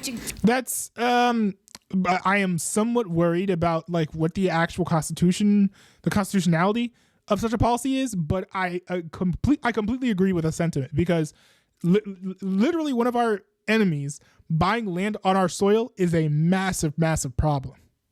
To the universities. No more having millions of dollars go to our universities. Then we will go and end all formal trade relations with China until they stop murdering Americans from fentanyl, something Ron has yet to say that he's going to do. And then we modernize our military. When we strengthen our military, when we modernize it with the focus of cyber, artificial intelligence, and space, when we make sure that we have the backs of our friends, whether it's in Israel, whether it's in Ukraine, and we should be arming Taiwan. Make sure they have the equipment they need. Make sure they have the training they need now. There is nothing China fears more than knowing that America will have Taiwan's back. Let's make sure that we show it by making sure they have the equipment they need. Governor DeSantis, my question is specifically about the Navy. It's at 291. It's going to go down perhaps as low as 280. Is it enough? And what would you build if you were going to build more? Not enough. We have to have the ability to back up a strategy of denial of President Xi's ambitions. And if China is able to be the world's leading superpower, that will affect you and your family in ways that are going to be very bad. They will export authoritarianism all around the world as the cost of doing business. They will impose things like social credit scores and internet monitoring. So this is, to this generation, what the Soviet Union was to the post-World War II generation. I've already released a plan. We're going to get to 355 ships at the end of the first term, 385 ships at the end of the second term, but we're going to have a path to 600 ships over the next 20 years. I think the future of freedom is going to be determined in the Indo-Pacific. We have a strategy not just military, but decoupling from the economy and fighting them here at home with their cultural. You know, Ambassador Haley said somehow I wasn't doing. She welcomed them into South Carolina, gave them land near a military base, wrote the Chinese ambassador a love letter saying what a great friend they were. That was like their number one Although way. I will say that I went back and watched the video, and I think that if I remember correctly, she was serving as an ambassador at the time, and buttering up the people that you are negotiating with kind and nice words is a standard form of diplomacy. It's not at all unusual to meet up with an enemy and be like, oh yeah, no, it's good guy. We had a productive talk. It's very nice working with you. Like, I mean, weren't the Republicans all losing their minds when Donald Trump called Putin a dictator to his face, basically? Well, I think that was recently, right? Or maybe it was Xi Jinping, but one of them, Joe Biden literally called that person a dictator, basically to his face. And everyone was like, "Oh no!" Anthony Blinken looked like, you know, a half of his heart just got like torn in two. He was just like, "Oh." Like, I felt his pain when I saw him sitting there in the chair, like leaning over in agony. So, like, this idea that you're not allowed to say nice things about enemies of the state when you're negotiating with them, I think is a little bit silly. To do economic development. In Florida, I banned China from buying land in this state, and we kicked out on our universities, and we kicked the Confucius Institutes out of our universities. We've recognized the threat, and we've acted swiftly and decisively. Senator Scott, you've been in the Congress since 2011. Defense spending has fallen over that entire period of time. Where are we going to get the money, and what would you build, and what kind of ships to deter China from attacking Taiwan? Well, two major problems with the question. Number one, we do not have currently a defense industrial bank to allow us to have the kind of production that we need in order to keep America safe. Frankly, if we are not prepared to fight and engage in 3 continents at the same time, think about where we are today. In the Middle East, we are in the midst of trying to back our strongest ally. In Eastern Europe, we're seeing our resources and our weaponry help degrade the Russian military. The Indo-Pacific, we have real challenges. The long-term threat is China. Immediate threat is our southern border. In order for us to have the military to fight 3 different continents at the exact same time, we're going to have to invest heavily in our military, but we're also going to have to invest heavily in an industrial base so that we can hit our objectives from a military perspective, not only with our ships, but also with our planes. So is he talking about building military bases in foreign lands? I mean, I hate how we have so many military bases all over the world. But if we're talking about needing to strike Russia, I actually do understand that from a strategic perspective. But at the end of the day, I want more troops at home. I don't want more troops abroad. You know, but at the very least, it's not sounding like he wants to just send a bunch of American troops into Ukraine. We are so old as a military that in order for us to recalibrate, we're going to have to invest. One of the things I do in my Made in America strategy is we create more than 4 million new jobs by having high-tech manufacturing come back to America, decoupling from China, so that we focus our attention on creating that industrial revolution that will be necessary for us to achieve the goal of having a military that is ready to be lethal and come home safe. Thank you, Senator. Mr. Ramaswamy, I'm looking for specifics. What would you build? Where would you build it? When would they be in the water? How big would the fleet get? First answer is Yo, I like how he's asking Vivek Ramaswamy the exact same question, but in a way that like Vivek Ramaswamy likes having questions asked him. That was cool. end the toxic divest to invest program. For people who don't know about that, we're decommissioning ships in the South China Sea. The foundation of war is economics. Rebuild our defense industrial base at home. But here's the dirty little secret. Our actual defense industrial base depends on China for the supply chain, for the F-35 jets, for the ships that we're building. Think about this. Why are we stockpiling that if it isn't to actually be strong against our enemy, China? We depend on them for that, just like we depend on them for pharmaceuticals, just like we depend on them for semiconductors. So here's why we can't get tough with China. It's because we depend on them for our modern way of life, and we have to declare economic independence from our enemy. That's the Declaration of Independence that Thomas Jefferson, at the age of 33, would have signed. And today, if he were alive, that's the Declaration of Independence that I will sign as the next president. I do have to recognize that Ron DeSantis was correct. So is he saying that we should no longer take in any imports from China? Is that what he's saying? I mean, that would have massively negative immediate impacts on the economy. I understand the sentiment, but like, I don't know. You could do trade wars and stuff. You don't necessarily have to say we're not using any more Chinese goods or materials at all. Although I do completely understand it for like military equipment and stuff, because we really should not be backing our military equipment with Chinese parts. Like, that just doesn't really make any sense. That's like asking Russia to help us with our nuclear program. Like, correct about acknowledging Nikki Haley's tough talk when she was ambassador to the UN, calling China our great friend, bringing the CCP to South Carolina. What he left out, though, Ron, and be honest about it, there was a lobbying-based exemption in that bill that allowed Chinese nationals to buy land within a 20-mile radius of a military base lobbied for by one of your donors. So I think we have to call a spade a spade. We need politicians who are independent of the forces that increase our dependence on China. My message to Xi Jinping is this. You are done buying land in this country. You will not donate to universities in this country. U.S. businesses won't expand into the Chinese market until you play by the same set of rules. Ramaswamy, you're kicked out of the WTO, and you actually have to have accountability for the COVID-19 pandemic financially, which unleashed hell on the world. We have to hold them accountable. Do you have a number and a plan? I think that we need to increase our naval capacity by at least 20% over the course of the next several years and be able to meet our AUKUS agreement standards. Right now, we are at risk of not even being able to meet our AUKUS standards with Australia and the UK. So what we need to do is have a plan that reverses the trajectory of the divest to invest program I'd like to by 20% over the next 3 years. Governor Christie? You know, my first observation, Hugh, is that nobody answers your and my second observation is these three in the middle. Is this the video file that they're hosting, or is this my stream or my internet connection? Hold on. Have a plan that reverses the trajectory of the divest to invest program I'd like to by 20% over the next 3 years. Governor Christie? You know, my first observation, Hugh, is that nobody answers your No, it's the video. My second observation is these three in the middle think they're the enemy. I know China is the enemy, and that's what we should be focused on. So let's be really clear. The nuclear submarines in this United States Navy is the greatest deterrent to Chinese aggression, and that is the first place I would go to increase American naval power.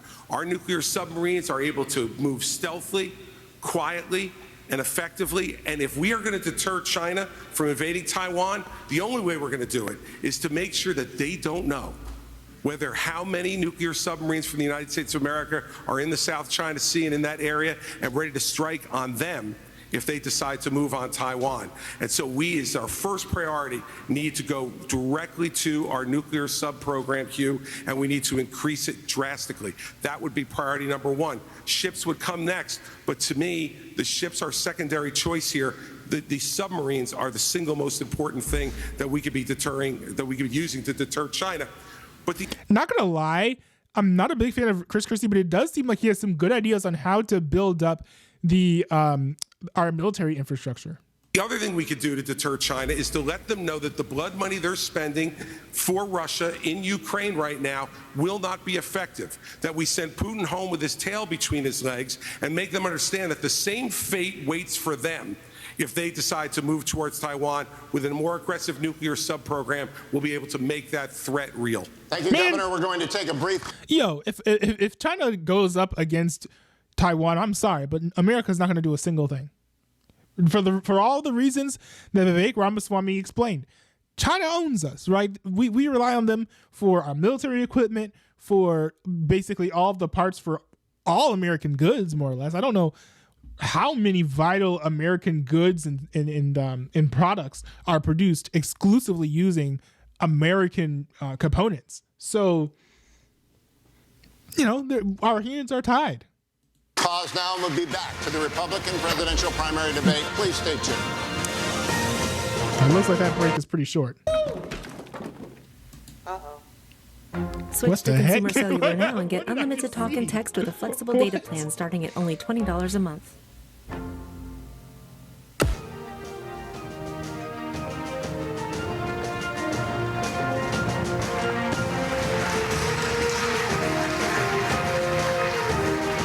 I must say, this is like the best debate so far. And welcome back to tonight's NBC News Republican presidential debate. Once again, here's Hugh Hewitt. Thank you, Lester. We're going to stay on China, and we're going to talk specifically about TikTok. Last week, Congressman Mike Gallagher, who is chairman of the House Bipartisan Select Committee on the Chinese Communist Party, published a long essay on TikTok following the flooding of pro-Hamas propaganda onto TikTok accounts across the United States. Chairman Gallagher called it shocking. He called the app predatory, controlled by America's preeminent adversary, one used to push propaganda and divide America. It's spyware, he said, a means of surveillance. Governor Christie, do you agree with Chairman Gallagher? And if so, would you ban or force the sale of TikTok? I agree 100% with Chairman Gallagher, and let me say this. TikTok is not only spyware, it is polluting the minds of American young people all throughout this country, and they're doing it intentionally. And when you saw what happened in the last few weeks with all of this anti-Semitic, horrible stuff that their algorithms were pushing out at a gargantuan rate, this is China trying to further divide the United States of America. Wait a second. I mean, yes, that is true. But I mean, there's bad content on Facebook. There's bad content on Instagram. There's bad content on Twitter/X. There's bad content on a lot of different social media platforms now. All of them are Chinese. So, I mean, to say that, oh, TikTok is putting out divisive content. Well, so is pretty much every American social media platform. So that is not sufficient enough cause to ban TikTok, unless you also want to eventually come for Twitter, come for X, come for Instagram, come for Facebook, come for all those other platforms. And this is one of the big failings among many of the Trump administration. He talked tough about TikTok. I heard him do it many times. But when it came down to it, he did not ban them when he could have and should have. And now since then, we've had an additional nearly 6 years of this type of poison being put out throughout the United States, even putting aside the spying, which we know is going on, and the theft of American personal data and information. Mm-hmm. So in my first week as president, we would ban TikTok. They want to go ahead and sell it? Let them go ahead and sell it. But I'll tell you another reason we would do it. Facebook's not in China. X is not in China. They're not okay, but the thing is that like technically TikTok isn't in China either. TikTok has literally they've switched to, what is it, like ByteDance or whatever. They've made that an American-based company. Now, yes, their CEO does phone home to China, but he lives in America, right? The company is based in America.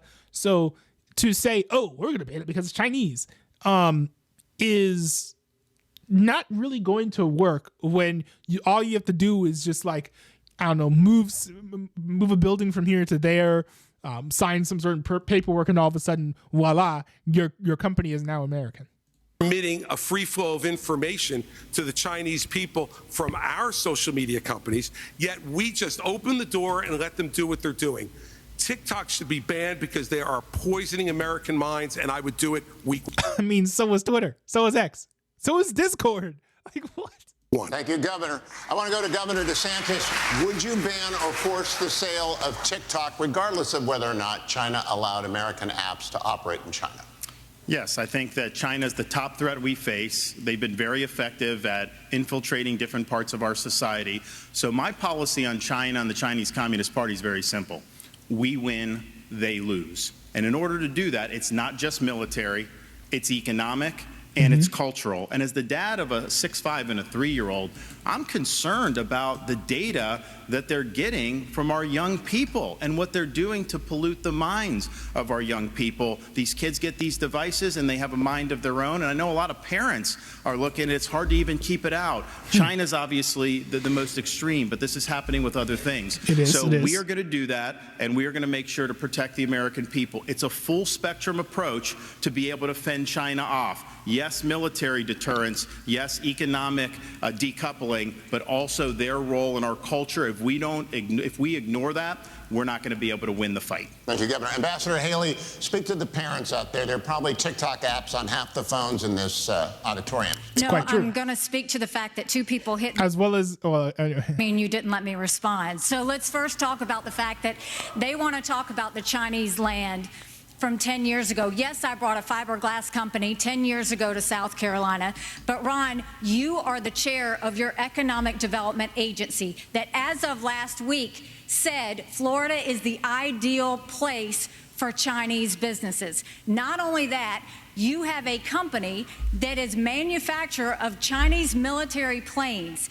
You have it. They are expanding 2 training sites at 2 of your airports now, one which is 12 miles away from a naval base. Then you have another company that's expanding, and they were just invaded by the Department of Homeland Security. So mine was 10 years ago. You gave Yours them was stuff. 6 I months didn't ago. give them anything. What's your story? And I abolished that agency that she's talking about. No, Enterprise Florida, we abolished it, and of course we banned China from buying the land. website Not last exactly week. a Go great check. recruiting pitch if you're banning them from purchasing land. You scrubbed the website So we've stood last up week. and we've done the right thing in Florida. Mr. Ramaswamy, we've talked about this. You campaign on TikTok. How do you get TikTok banned if you use it? Well, I want to laugh at why Nikki Haley didn't answer your question, which is about looking at families in the eye. In the last debate, she made fun of me for actually joining TikTok while her own daughter was actually using the app for a long time. So you might want to take care of your family first. Leave my daughter out of your voice. The next generation of Americans are using it. And that's actually the point. You have her supporters propping her up. That's fine. True. Here's the truth. And the Koch brothers, right? And the Koch brothers are also propping her up. Look it up. The big story came out very recently that the Koch brothers are now backing Nikki Haley. You're just the easy answer is actually to say that we're just going to I completely forgot about that. That was crazy. ban one app. We got to go further. We have to ban any U.S. company actually transferring U.S. data to the Chinese. Here's a story most people don't know. Airbnb hands over U.S. user data to the CCP. Now, that's a U.S.-owned company. So this is the problem when you have Republicans that temporarily go the way the winds blow, and now it's popular to talk tough on China. When she was UN ambassador, called them literally, her words, not mine, our great friend. You can't be fair weather fans of the right policy. Get to the root cause. Even U.S. companies in Silicon Valley are regularly doing it. That's a good point. Cut the virtue signaling. The fact of the matter is Democrats are on TikTok today. The only person, one of the few people who is putting up content the way the actual algorithms work, speaking for pro-Israel views or others, is Ambassador me. And I Haley, more Republicans will join it. But stop U.S. companies from turning over data to Chinese companies. Okay, That's the real answer, not the virtue. How would you do that, though? And again, you know, these Chinese companies can easily just make themselves be American by shuffling around some paperwork and buying a new building in America. It's not really that hard to convert a Chinese business to an American one, which, you know, ByteDance has proven to us quite easily. So I get his sentiment to be like, oh, you know, we got to keep American companies from sending data to China because, you know, even American companies can still be helping China in that way. And while that's true, while that's entirely true, it's also true that any Chinese company can just become an American company later on. President don't get to respond to personal attacks, but you do. Thank you very much. You know, when he talks about me praising China, he doesn't know the fact that the reason China was praised was because I negotiated with China and Russia the largest set of sanctions against North Korea in a generation. We are the... That's a good point. It was in the middle of negotiations. You know, it is very natural and normal to, you know, to butter up and even an enemy with nice words if, you know, you guys have just finished being at the negotiating table. That is literally the reason North Korea stopped testing ballistic missiles. So I said China did good on their part. That was a negotiation you could never do. What you said, Nikki. Those are your words, not mine. And so just own up to it. You would never have been able to get that negotiation done. But don't lie to the people about what you've said or what you've done in South Carolina. My entire career at the United Nations. Every day I fought China, and I did it by making sure no one could get any agency heads in UN. I did it by making sure that we called them out on human rights. I did it by making sure that we held them accountable on everything that they did. That's the reason we got out of the Human Rights Council. Man, I wish I knew more about her track record when it came to her being, when it came to her diplomacy. Because I wish I knew whether or not she's telling the truth or not. That's the reason we called them out. And there's not been a day I haven't stopped. Senator Scott, it is your turn. Mr. Ramaswamy, you made afterwards. Everybody else is hanging on to the rules here, Mr. Ramaswamy. Senator Scott. Thank you. We should. I appreciate y'all clapping for me already. This is a wonderful answer. Love this. Without any question. What we should do is ban TikTok, period. Now, we saw under former President Trump, he tried to ban TikTok twice, but was struck down by our federal courts. If you cannot ban TikTok, you should eliminate the Chinese presence on the app. Period. We also should provide, in my parents' Bill of Rights, we give parents the opportunity to give their kids permission under 14 to be on those apps. I think it's incredibly important for us as Americans to take back control of the information, especially of our kids. Where does it go? We should know that. One of the ways that we get to know that is by having a parental consent. But if we can eliminate TikTok, that is a first step. But it's not just TikTok. China continues to spy on our kids, but they're also buying our farmlands. We talked about that several times there. We have to make sure that we use the tools that are in our toolkit to stop China from buying farmland near our bases. The third thing we have to do is make sure that they stop stealing our intellectual property. They're literally stealing our IP to compete against us. My administration, we stopped that day one, and we start making sure that we create six-figure income for jobs made in America through my strategy. Kristen. Hugh, thank you so much. We're now going to talk about Venezuela, where millions have fled political and economic turmoil. Many Venezuelan immigrants are settling right here in Florida. Former President Trump and President Biden have taken different approaches to Nicolas Maduro's regime with little result. Former President Trump put economic pressure on Venezuela. Hold on. My mouse stopped working. Yo.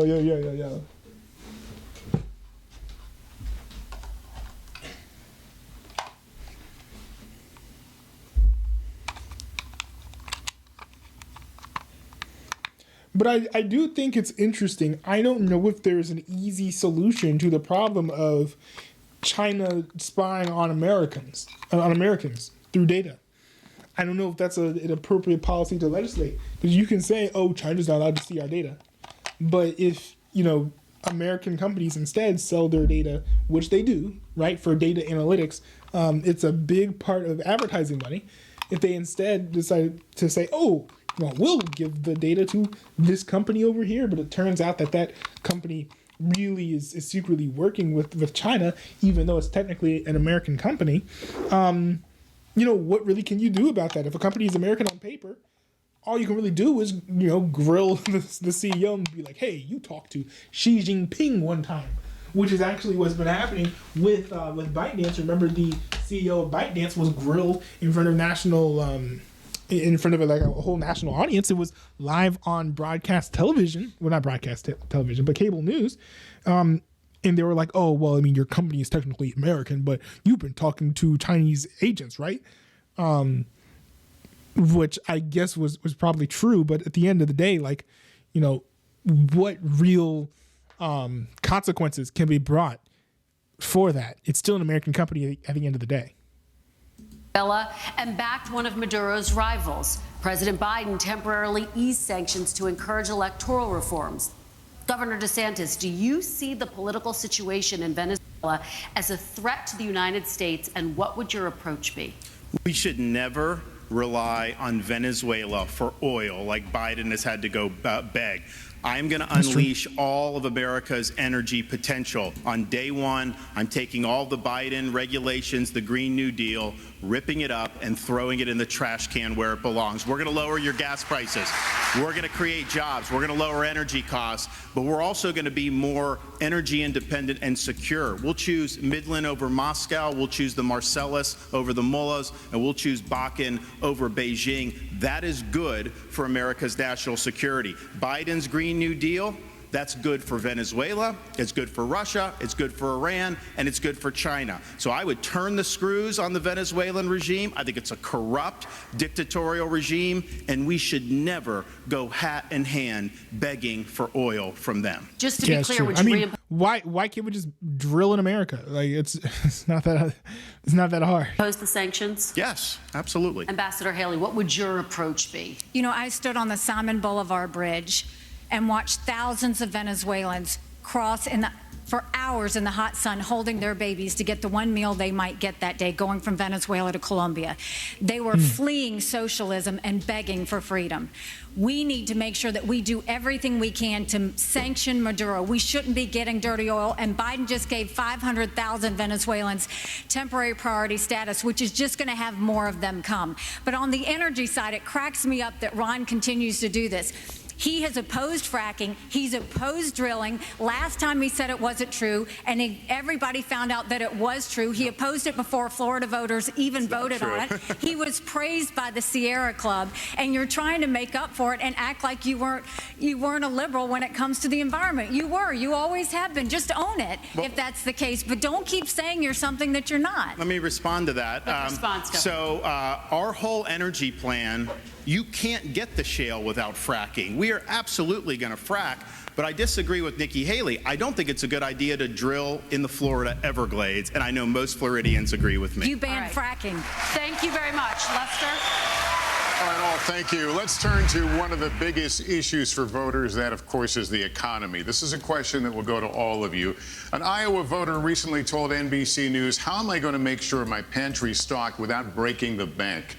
You've all said the best way to deal with rising prices is to cut government spending.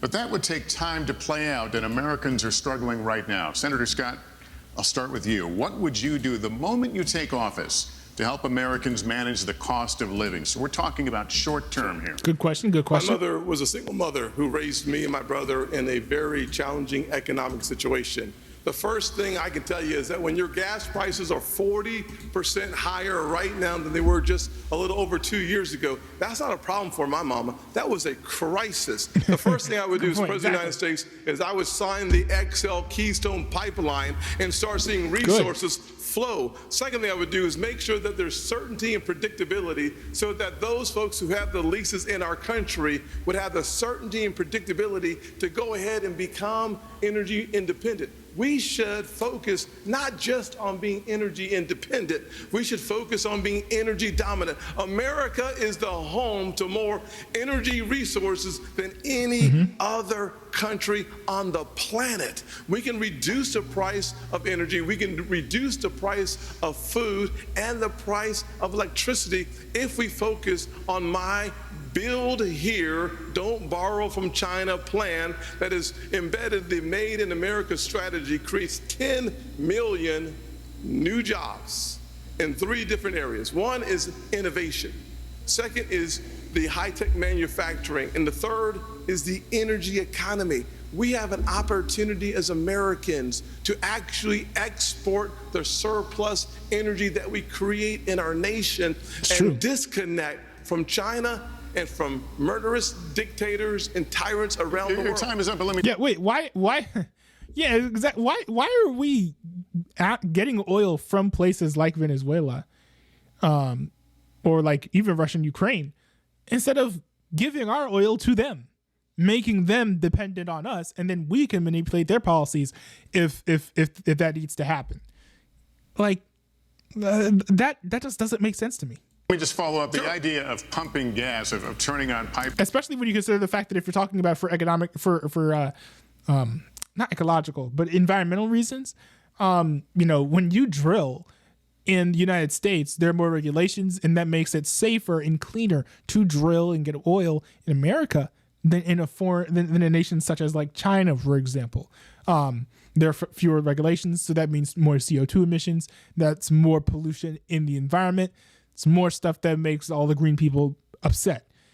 But in America, it's safer, it's cleaner, and I think it's even more efficient. So instead of trying to export all of this energy production to these foreign nations who don't care about the environment in the same way that we do, why not do all that we can to make drilling and fracking environmentally friendly, and then sending all of that oil to companies who otherwise would be drilling and fracking in a very dirty way? Pipelines, that doesn't make gas cheaper that day. I'm talking about you become president. What can you do specifically to help people feel better about their situation or be better with their situation? Well, actually, it does, to be honest with you. The way that the economy works is it works on the ability to anticipate excess supply versus the demand. When that happens, confidence drives our prices down because we know there's going to be a greater surplus. When you allow for those who have leases to actually start drilling, to start using those leases for more energy excavation, you put our economy in the strongest position, and as a result of that, prices start going down.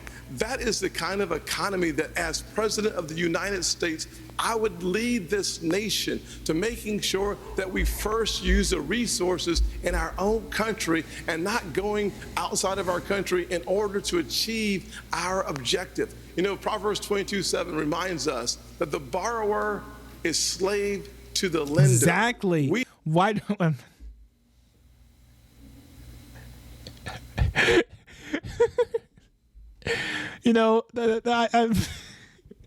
I'd feel bad for saying let's make slaves all around the world.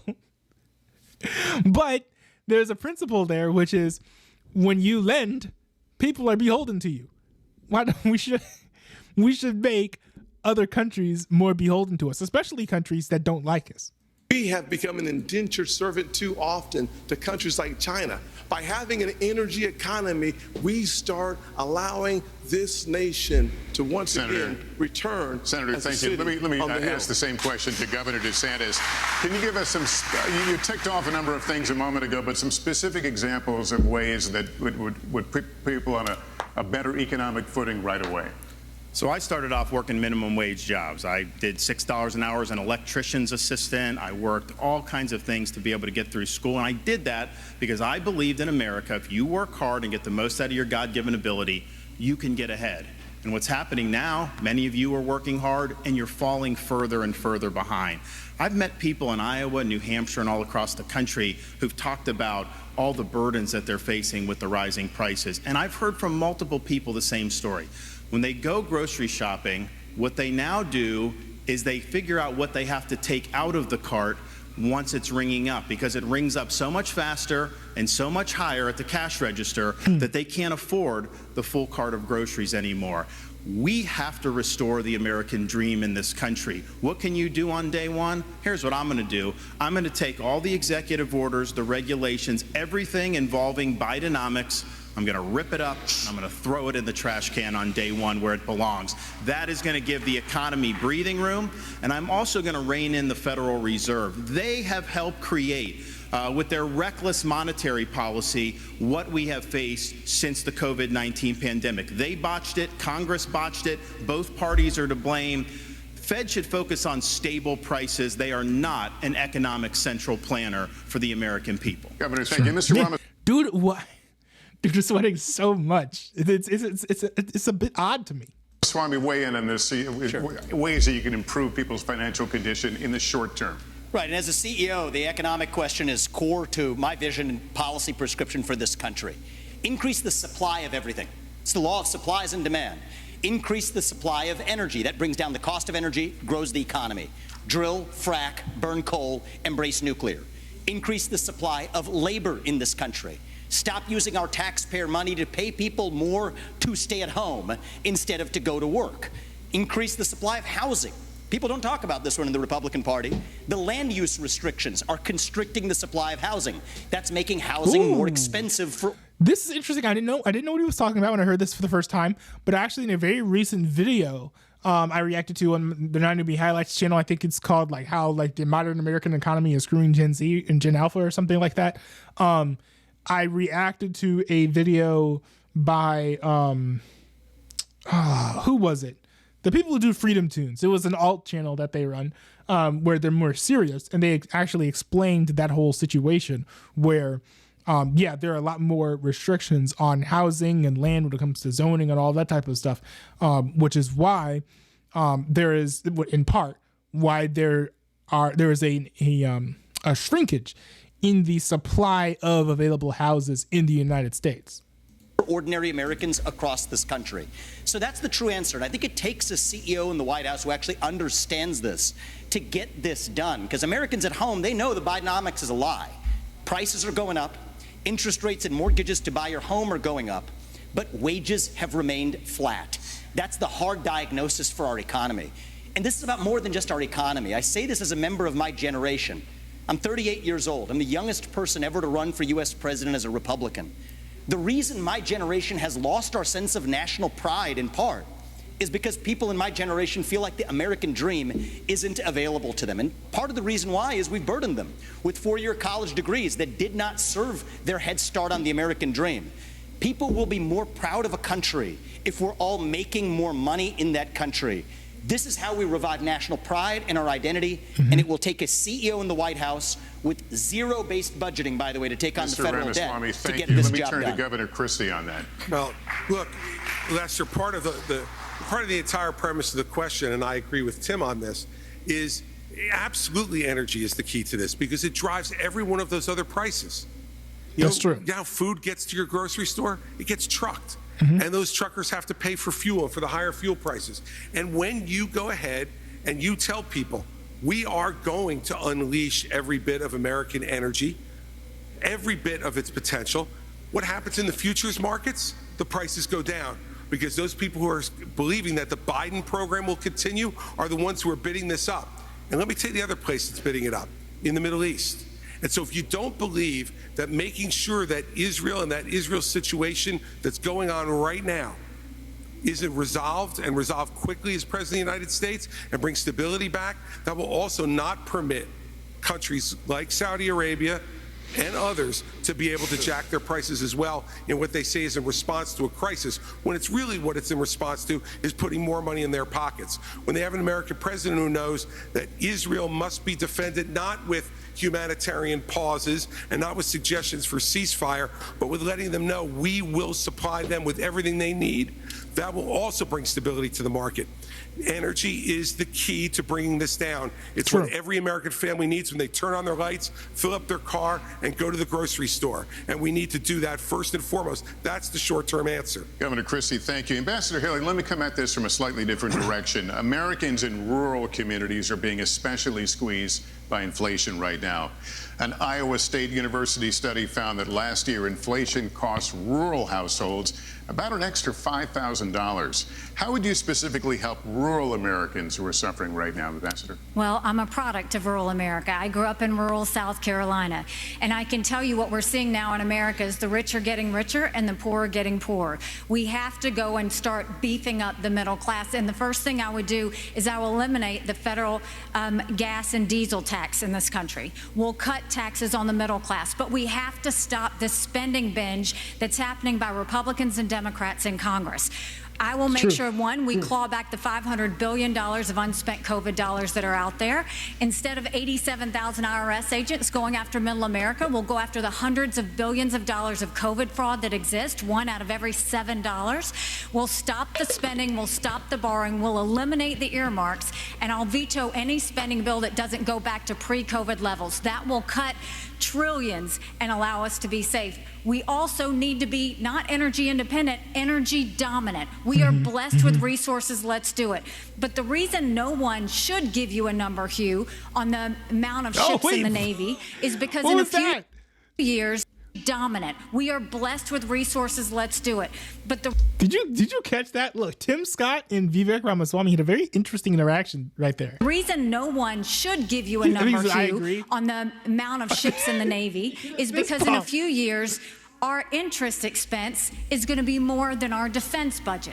So no one can give you that number realistically without first tackling what's happening with the financial situation. Cool. It would be a false number to give you that. We have got to understand this is a crisis. It is a national security concern. If we don't deal with what's going to happen with that interest expense in a few years, we're going to look like Japan. And we can't let that happen. The strong dollar matters. Ambassador, thank you very much. Kristen.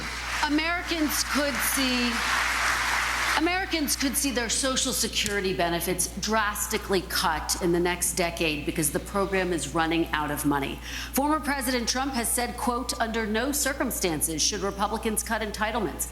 Governor Christie, first to you. You have proposed raising the retirement age for younger Americans. What would that age be specifically, and would you consider making any other reforms to Social Security? Sure, and we have to deal with this problem. Now, here's what I don't understand. Okay, so we are technically, I believe, going to be running out of Social Security money. It's a problem, right? Because it's something that has been promised to pretty much every American. Which is like, once you get like 60 or 70 or whatever, basically when life expectancy are going to die anyways, we'll give you money. So the problem is these politicians and the government is acting like, oh, you know, we're running out of money, so we can't give money to the people who were supposed to get it for Social Security. But interestingly enough, when COVID hits, it's not like they were looking for a pot of money to go find so that they could, throw money at everybody, make it rain with all those COVID-19 stimmies, right? They just printed that stuff. When it came to giving money to Ukraine, it wasn't like they went around with like a Salvation Army bucket to every American citizen and said, hey, you want to donate money to Ukraine? No, they printed that stuff. And when it comes to funding Israel, funding all of these wars and whatever, with all this military aid, it's not like we're, properly budgeting. We're not really budgeting like that. We're printing all this money. So to act like, oh, we can't afford to give out Social Security money because we're out. Sorry, when you just went and printed like $8 trillion of COVID stimulus checks, it sounds ridiculous to me. It is completely disingenuous. You would have a point if you were actually budgeting properly and you weren't printing any money. And when you ran out of money, you actually didn't spend more. But that's not what the U.S. government is doing. So it's hard to treat this subject seriously when people aren't budgeting seriously in the White House. Look, if we raise the retirement age a few years for folks that are in their 30s and 40s, I have a son who's in the audience tonight who's 30 years old. If he can't adjust to a few-year increase in Social Security retirement age over the next 40 years, I got bigger problems with him than his Social Security payments. And the fact is, we need to be realistic about this. There are only three things that go into determining whether Social Security can be solvent or not: retirement age, eligibility for the program in general, and taxes. That's it. We are already overtaxed in this country, and we should not raise those taxes. But on eligibility also, I don't know if out there tonight, and if you're watching Warren, I don't know if Warren Buffett is collecting Social Security, but if he is, shame on you. You shouldn't be taking the money. There are a lot of programs in this country that we all pay for that we don't get a direct benefit from. Food stamps is one of them. I've never, fortunately in my life, ever had me or my family on food stamps, but I'm glad it's there so that no one in this country goes to bed hungry at night if they have availability to that program. But I don't get a direct benefit. The fact is, on Social Security, remember why it was established. It was established as a safety net program to make sure that no one would grow old in this country in poverty. That's what we got to get back to. Rich people should not be collecting Social Security. Governor, can you give me a specific age? 69, 70? What would the age be? No, look, that's going to be a power of a negotiation with Congress, Kirsten, and hell, I'm not going to start negotiating until I get there. All right, Ambassador Haley, let me have you weigh in on this, because you said in June that you would be open to raising the retirement age. Have you determined what that age would be specifically, and what other reforms are you looking at? So first of all, any candidate that tells you that they're not going to take on entitlements is not being serious. Social Security will go bankrupt in 10 years. Medicare will go bankrupt in 8. Right now you have Ron and Trump joining Biden and Pelosi saying they're not going to change or do any sort of entitlement reform. What we need to do is keep our promises. Those that have been promised should keep it. But for like my kids in their 20s, you go and you say we're going to change the rules. You change the retirement age for them. Instead of cost of living increases, we should go to increases based on inflation. We should limit benefits on the wealthy. Bernie Marcus can tell you he hates getting that check. Limit the benefits on the wealthy, and then expand Medicare Advantage plans. Seniors love that, and let's make sure we do that so that they can have more competition. That's how we'll deal with entitlement reform, and that's how we'll start to pay down this debt. And can you give me a specific age? Have you determined the age? Again, you have to work with Chris. What I can tell you is it's going to be those in their 20s just coming into the system, and it should reflect more of life expectancy. It doesn't do that now. That is right, true, Mr. right? Like life expectancy really is, I think, like 80ish or so. But I think when it was initially put in place, life expectancy was about 60 or 70, which is why that's about where the retirement age is, if I recall. I do find it interesting that not a single person is willing to give a new age for when Social Security benefits will kick in, though. Have you determined if you would touch entitlements and Social Security? What, if any, reforms are you looking at? So this is really important right now. We're working within the last window I believe we will have to actually fix this problem while still leaving Social Security and Medicare benefits for current seniors intact. I'll tell you how. The other candidates assume, like Nikki, that it can't be done. And on her math, she's right about it. But her math assumes $7 trillion of our $33 trillion national debt going to fight wars like in places like Iraq and Afghanistan. Minus that, our national debt would be $26 trillion right now. Then you go to zero-based budgeting, which I've proposed as a CEO. It's how I've run businesses. It's how many CEOs run businesses. Don't use last year's budget as the baseline. Start with zero as the baseline and then ask what's actually necessary. 75% headcount reduction. Yes, that is severe. In the number of federal employees in the Washington, D.C. bureaucracy. Shut down redundant agencies that should not exist. Deliver economic growth as a positive tailwind. I think we can get to 3, 4, maybe even 5% GDP growth if we really take the regulatory shackles off of our economy. And against that backdrop, I believe this is our last best window to be able to take care of our national debt problem through those severe measures, including sacrificing the foreign wars that many bloodthirsty members of both parties have a hunger for. So in a more dramatic way, he did say what I said, which is basically, it doesn't make sense to talk about not being able to fund, Social Security if you're just printing money to spend on foreign wars. We need to balance the budget and then use money that we actually have to spend on things like Social Security. That's the one secret for how we're going to be able to do this, and that requires discipline. So we can't have the first conversation we were having, sending foreign aid willy-nilly to countries whose national debt per capita is less than ours. Thank you, But if we Mr. do this Ramaswamy. correctly, I think this is our last window, and it'll take a CEO from the next generation to do it. Thank you very much. Senator Scott, weigh in here. What are you looking at to keep Social Security sustainable? The bottom line is a simple one. We have to grow our economy and cut our spending. Let me just say to my mama and to every other mama or grandfather receiving Social Security, as President of the United States, I will protect your Social Security. The fact is that we're spending today about $1.1 trillion on Social Security, about $750 billion on Medicare, about $300 billion on Medicaid, about $400 billion on veterans benefits, $1.7 trillion on annual appropriations. If we're going to actually tame this tiger, the way you do it is not by picking on seniors who have paid into a program that deserve their money coming back out to them. The way you deal with it is, number one, you have to grow your economy. My plan, Made in America, creates 10 million new jobs, grows our economy at 5%. By doing so, you add trillions of dollars of economic activity and billions of dollars to your treasury. Number two, you have to cut taxes. When we cut taxes in 2017, I wrote the Tax Cuts and Jobs Act. Everybody said, well, guess what? Revenue will go down. Well, in 2018, after we wrote it in 2017, what happened?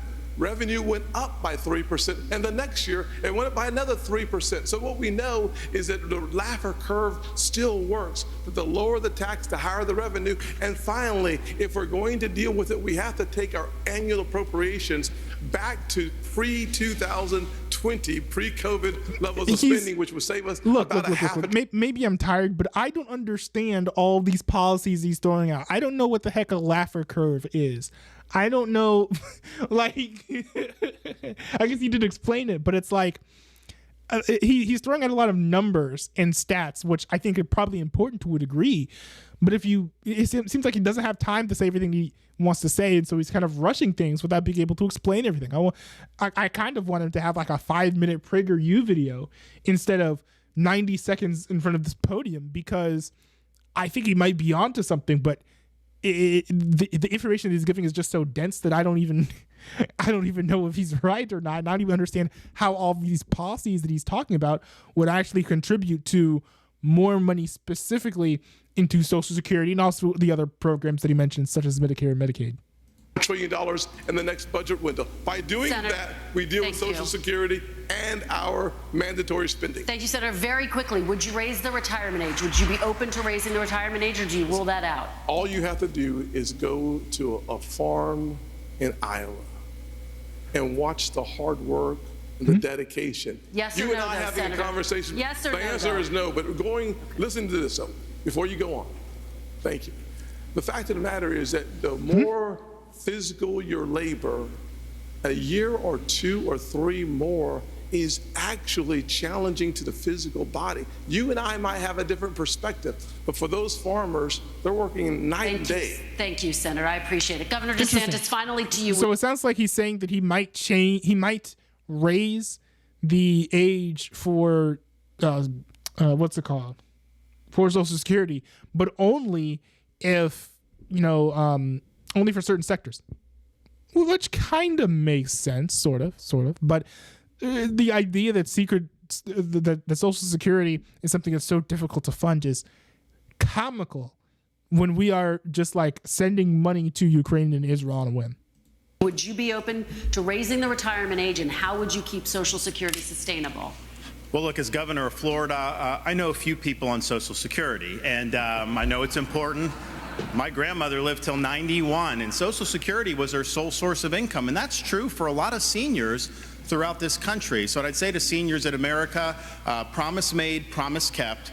I understand what you're going through with the rising prices, and you need that Social Security check. So we'll make sure to get that done. What can you do to help shore up Social Security? One of the things that's causing problems is the inflation. We have to reduce inflation. When you have higher inflation, the seniors get a cost of living adjustment, which means the program's spending more, but it doesn't cover the increase in the actual inflation rate. We also do need to get to at least 3% growth. You're never going to be able to have issues, be able to solve the budget without that. But I would note this. Congress for decades took money from Social Security. Social Security would have more tax revenue than it put out. They would take it and then they'd write an IOU to Social Security. Congress has a lot of dirty hands on this. I'm going to force Congress to stop spending so much money. And one thing we have to do, we talk about the retirement age, is just something that's changed in the last 4 or 5 years. Life expectancy in the United States is declining. So, Governor, in this yes country. or no? Would you raise it? Would you raise the retirement age? When life expectancy is declining, I don't see how you could raise it the other direction. So it's one thing to peg it on life expectancy, but we have had a significant decline in life expectancy in this country, and that's just the fact. All right, that's smart. That's that actually makes a lot of sense. I didn't even really think about that. Thank you, candidates, and we will be right back after a quick break from. Also, the whole thing with Social Security not being funded is a money mismanagement problem. It's not a oh no, we're out of we're out of money problem is actually a money mismanagement problem. So, people are doing all these, juggling acts when really you could just fix it with some proper budgeting. But, and I think that also means that you don't need to raise the minimum wage, not the minimum wage, sorry. You don't need to raise the Social Security age in order to get to where we need to be with Social Security. All you need to do is budget properly and appropriate more money towards Social Security. It's not illegal to budget more money in order to pay out Social Security benefits. It's also not illegal to print more money in order to pay out Social Security benefits if that's what people want to do. Which I wouldn't recommend, Florida. But it's an option, right? Like, look, I would rather us, print money to give to like old Americans who have already retired than give it to like Russia or Ukraine, or not Russia, Ukraine or Israel. While you still have options, call Tax Network USA today.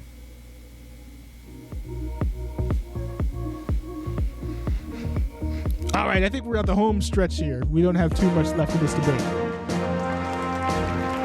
We got like 30 minutes left.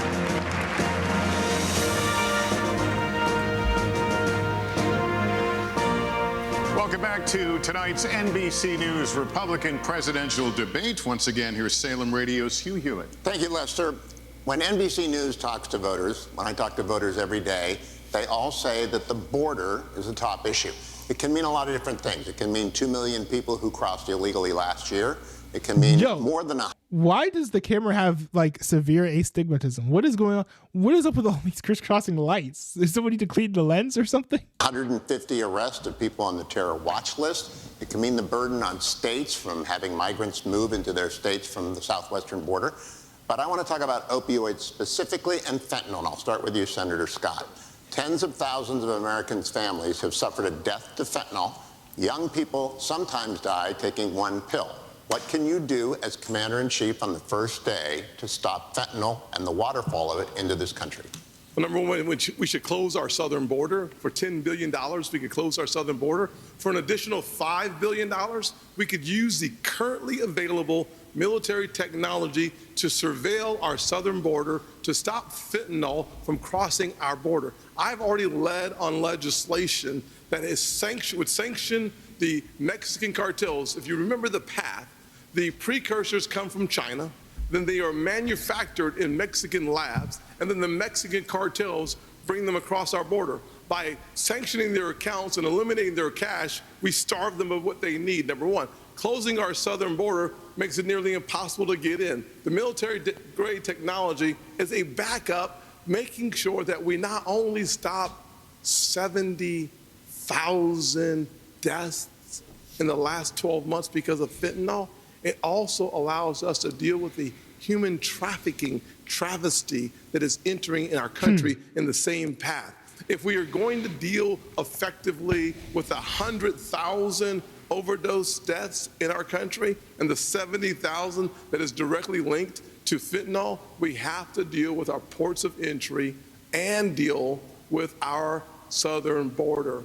If we do that effectively, we have started reducing the challenge from the outside, and then we have to deal with the challenge on the inside, which seems to be connected to a mental health crisis that is spreading throughout our nation. Governor Christie, Senator Scott just mentioned ports of entry. 90% of the fentanyl that is seized in the United States is seized at ports of entry. We don't know what's coming in across the open southern border. You've been a United States attorney. You've taken on cartels. Can it really be done quickly? What would you do as president? It can be done quickly in two ways, Hugh, on fentanyl. The first way is exactly as you suggest, at ports of entry. We have to beef up what our law enforcement has in terms of technology. I would invest in that as president.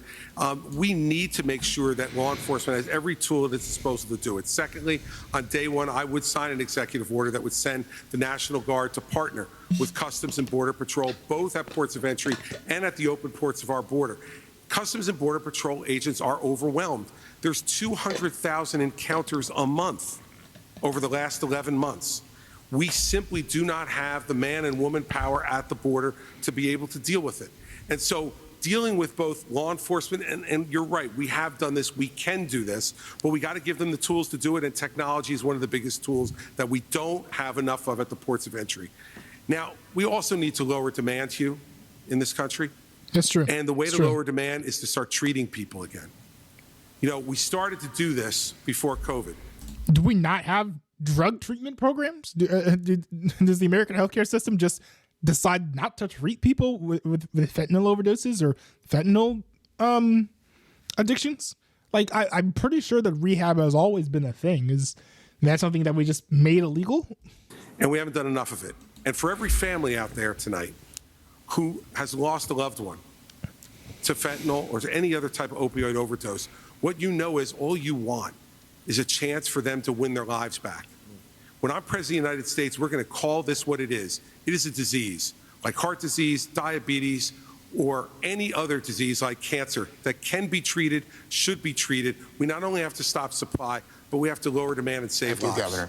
Governor DeSantis, you have talked about using United States Special Forces to attack the cartels where they manufacture the chemicals that come from China. How often?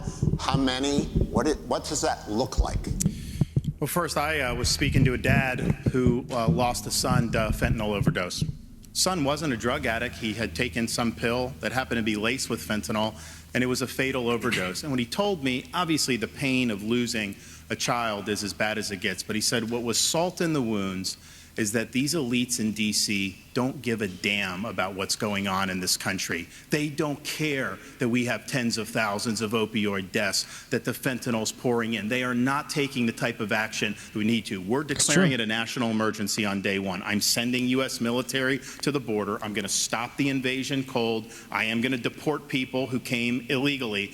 And I'm even going to build the border wall and have Mexico pay for it like Donald Trump promised. How are you going to do it? Yeah, Mexico's not going to fork over money. We're going to impose fees on the remittances that foreign workers send to foreign countries. We'll raise billions of dollars. I'll build a wall. But we are going to designate the cartels to be foreign terrorists. I have not heard any explanation for how you could have America pay or have Mexico pay for the border wall. That seems like a reasonable way to do that, though. So, I mean, it's pretty cool that he's actually got a plan for that. Organizations or something similar to that. And we're going to authorize the use of deadly force. We're going to have maritime operations to interdict precursor chemicals going into Mexico. But I'll tell you this, if someone in the drug cartels is sneaking fentanyl across the border when I'm president, that's going to be the last thing they do. We're going to shoot them stone cold dead. Wait. Ambassador, no trials? No, like, judge or jury just going to shoot people if you think that they're trafficking drugs? I could see this going so badly, so quickly. This is not a good policy position. Haley, Ambassador Haley, if the United States uses special forces in Mexico without prior notice to the Mexican allies to our south, what would your colleagues at the United Nations think about that? I don't care what my colleagues at the United Nations think. What I'll tell you is, first of all, you have to go to the source. We have lost more Americans than the Vietnam, Afghanistan, and Iraq wars combined. We lost 75,000 Americans last year. Go to the source. It is the reason why we'll continue to say we will end all normal trade relations with China until they stop murdering Americans. You watch how quick that flow stops. The second thing is we'll send special operations in to take out the cartels. We need to go to where they're distributing it, where the supply centers are, and take them out. We'll put 25,000 more Border Patrol and ICE agents on the ground and let them do their job. We will defund sanctuary cities. We will go back to the Remain in Mexico policy so that everybody stays in Mexico and they never get here in the first place. And instead of catch and deport, we'll go to catch and release. Instead of catch and release, we'll go to catch and deport. That is the way we'll deal with the border. Those are the things that we have to do going forward. But I do agree with Chris. One of the first things that we have to do is really focus on mental health and addiction centers. It is something that is needed in our country terribly because we don't deal with mental health, and someone who doesn't get care for mental health falls into addiction, and we owe it to them to treat it like the cancer that it is. Mr. Ramaswamy, Special forces in Mexico shoot them stone cold dead at the border? One thing I just want to say in how we're talking about this issue is, like Ron, I've actually met many parents across this country who have lost their kids to laced pharmaceuticals that have fentanyl in them. The only thing I would ask, Ron, I think you'd be on the same page with me on this. Let's not even call that an overdose. Right. That is not an overdose. That is poisoning. If you put that fentanyl in a Big Mac, we would not call that an overdose. You'd call it what it is. It's closer to bioterrorism. And I say that because as it uniquely relates to this crisis, that does warrant more aggressive means to deal with it. So there's a new presidential election in Mexico in 2024. People may not be aware of that. It's going to be someone other than Obrador, who has been a disaster in Mexico. I think he's even mentioned me obliquely in speeches to say that somebody who would do this shouldn't get anywhere near the White House. Well, I did hear he has accused Vivek Ramaswamy of planning an invasion of Mexico, which is not true. I looked it up to fact check the policy that Obrador was referring to, and Vivek was talking about sending troops to the border to fight cartels as they're entering. Not talking about invading Mexico to go after the cartels once they're in that are already in Mexico. Two very different things. Obrador is just lying about Vivek's policy positions there. Well, AMLO, get out of the way. There's going to be someone else in charge. I hope to build a good relationship with that next president of Mexico. We'll use our own military to seal our own southern border. What we need to do is stop using our military to protect somebody else's border halfway around the world when we're short right here at home. Get serious about protecting this border. And then the other thing that hasn't been discussed is the northern border. I'm the only candidate on the stage, as far as I'm aware, who has actually visited the northern border. There was enough fentanyl that was captured just on the northern border last year to kill 3 million Americans. So we got to just skate to where the puck is going, not just where the puck is. Don't just build the wall, build both walls. Can't just complete the wall, use the military to seal the Swiss cheese for the tunnels that they're actually building underneath that wall. Thank you, That's Mr. what needs to be Ramaswamy. practical and actually get this job done. Thank you. Kristen. Thank you, Hugh. Let's talk now about last night's election results. Abortion rights supporters saw victories in Ohio and Virginia following earlier wins in states like Kansas and Kentucky. Governor DeSantis, first to you, how do you see the path forward for Republicans on this issue? Well, I stand for a culture of life, and I understand that it's important that everyone gets a shot. I'm reminded of a story about a young mother who was struggling in Jamaica about 45 years ago. She was counseled to not have a baby because she was poor, baby wouldn't have opportunity, and she came close to have an abortion, but she decided to have the baby born poor in Jamaica. And the reason I know that story is because that baby girl ended up emigrating to the state of Florida, becoming a lawyer and a judge, and I appointed her to the Florida Supreme Court in August of 2022. We're better off when everybody counts. We're better off when we can promote a culture of life. At the same time, I understand that some of these states are doing it a little bit different. Texas is not going to do it the same as New Hampshire. Iowa's not necessarily going to do it the same as Virginia. So you got to work from the bottom up.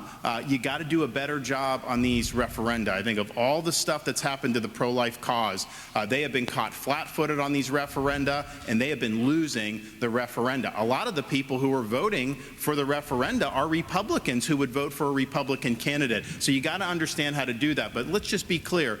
The Democrats have taken a position. They will not identify the point at which there should be any protection all the way up until birth. That is wrong, and we cannot stand for that. All right, Governor DeSantis, thank you. Well, I mean, I don't know that most Democrats are in favor of abortion all the way up until birth, but they seem hesitant to unify around a particular cutoff point. And that is the issue. I think Ron DeSantis is fear-mongering a little bit and being a little bit hyperbolic. It's not true that Democrats are running around being like, yay, late-term abortions, let's go, woohoo. Like they're not really doing that. There are some people who are doing that, but it's more like they're afraid to definitively say the exact moment in time in which a fetus stops being a mere human being and becomes a human person. Ambassador Haley, let me have you weigh in. Former President Trump has consistently blamed the abortion issue and how Republican candidates have talked about it for their electoral losses. How do you see the path forward? You know, I've said it before. I think you have to be honest with the American people. This is a personal issue for every woman and every man. I am unapologetically pro-life, not because the Republican Party tells me to be, but because my husband Michael was adopted and I had trouble having both of my children. So I'm surrounded by blessings. Having said that, when you look post-Roe, a wrong was made right. They took it out of the hands of unelected justices and they put it in the hands of the people. And now we're seeing states vote. And what I'll tell you is, as much as I'm pro-life, I don't judge anyone for being pro-choice, and I don't want them to judge me for being pro-life. So when we're looking at this, there are some states that are going more on the pro-life side. I welcome that. There are some states that are going more on the pro-choice side. I wish that wasn't the case, but the people decided. But when it comes to the federal law, which is what's being debated here, be honest, it's going to take 60 Senate votes, a majority of the House, and a president to sign it. So no, we haven't had 60 Senate votes in over 100 years. But that is true. But I think that this is the moment, and she said this before, and I completely agree.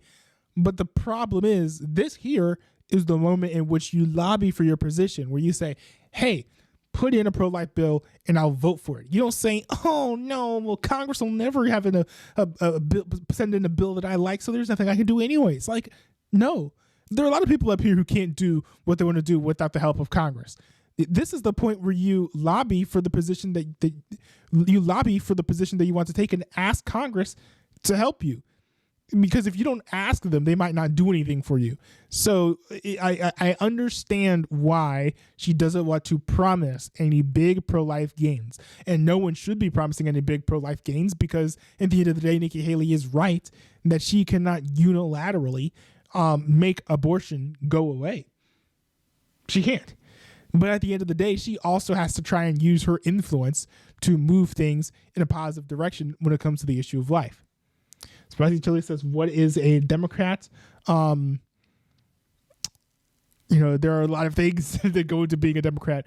One massive thing about being a Democrat is being in favor of expanding welfare. It's a big Democrat policy. Another Democratic policy is supporting abortion. That's a major one. Supporting abortion is a major Democratic policy. Another one is raising taxes. Democrats want higher taxes on everyone. They'll tell you that it's raising taxes on the rich, but then they'll count you as rich as well. It's one thing to say tax the rich, and it's another thing when you realize that cutoff point for who counts as rich is a lot lower than you thought it would be. There are other things that they support as well. But if we're talking about distilling being a Democrat to its core, it's those things. Having political prisoners, right? Jailing political opposition. We're seeing that here. It's a very distinctly Democratic position, as we're seeing now. Donald Trump did not have Hillary Clinton locked up in jail. Joe Biden's friends are trying to do the exact opposite with Donald Trump, getting him arrested in jail or otherwise, so that he cannot functionally run for president or hold office, even if he wins. So. Yeah, there are a lot of things that go into being a Democrat, not particularly positive things, I don't think. I will say that Democrats are generally a lot better than Republicans with empathy, though. I think the Republicans bring all the logic to the table and no empathy for the most part, and Democrats bring all of the empathy to the table and very little logic. There is some logic there, but not a lot. I think that the Republicans should learn from the Democrats, some of their empathy, so that way. In part, I think that can help them market themselves specifically towards women a lot better. But just in general, I think that people who are in demographics that Democrats pander to, such as like black people, for example, such as poor people, they will appreciate Republicans more if they understand that Republicans actually care about them. Because if you go up to a baby and, let's say a baby has a piece of candy in its hand or whatever, right? And you're a parent. You go up to the baby and you take the piece of candy away and the baby starts crying. Well, you have two options, right? you can go with all facts, and you can be like, oh, don't eat that candy. The candy's bad for you. It's gonna make you fat. It's gonna spike your blood sugar. It's gonna make you be a less healthy person in the future. And that's not particularly comforting to the baby. But if you're like, oh, well, it's okay. Like you won't have some right now. We can give you some later. It's important to have moderation. You can't just eat candy all the time. Which of those things do you think is going to, have a better impact and have a better result, right? They both have the same policy. They both are rooted in what is best for the individual. But one of them communicates, hey, I actually care about you, and I'm sorry that you're suffering the fact that you don't have this thing that you want. And I will do my best to make things pleasant for you in the future. But this is the decision that I made. Or the other is just to crack down and be like, well, no, my decision is best. Just live with my decision is best. Just live with it. Two very different approaches. And I think that it in part explains why the Republican Party doesn't have as much support as I think it frankly should. We might have 45 pro-life senators. So no Republican president can ban abortions any more than a Democrat president can ban these state laws. So let's find consensus.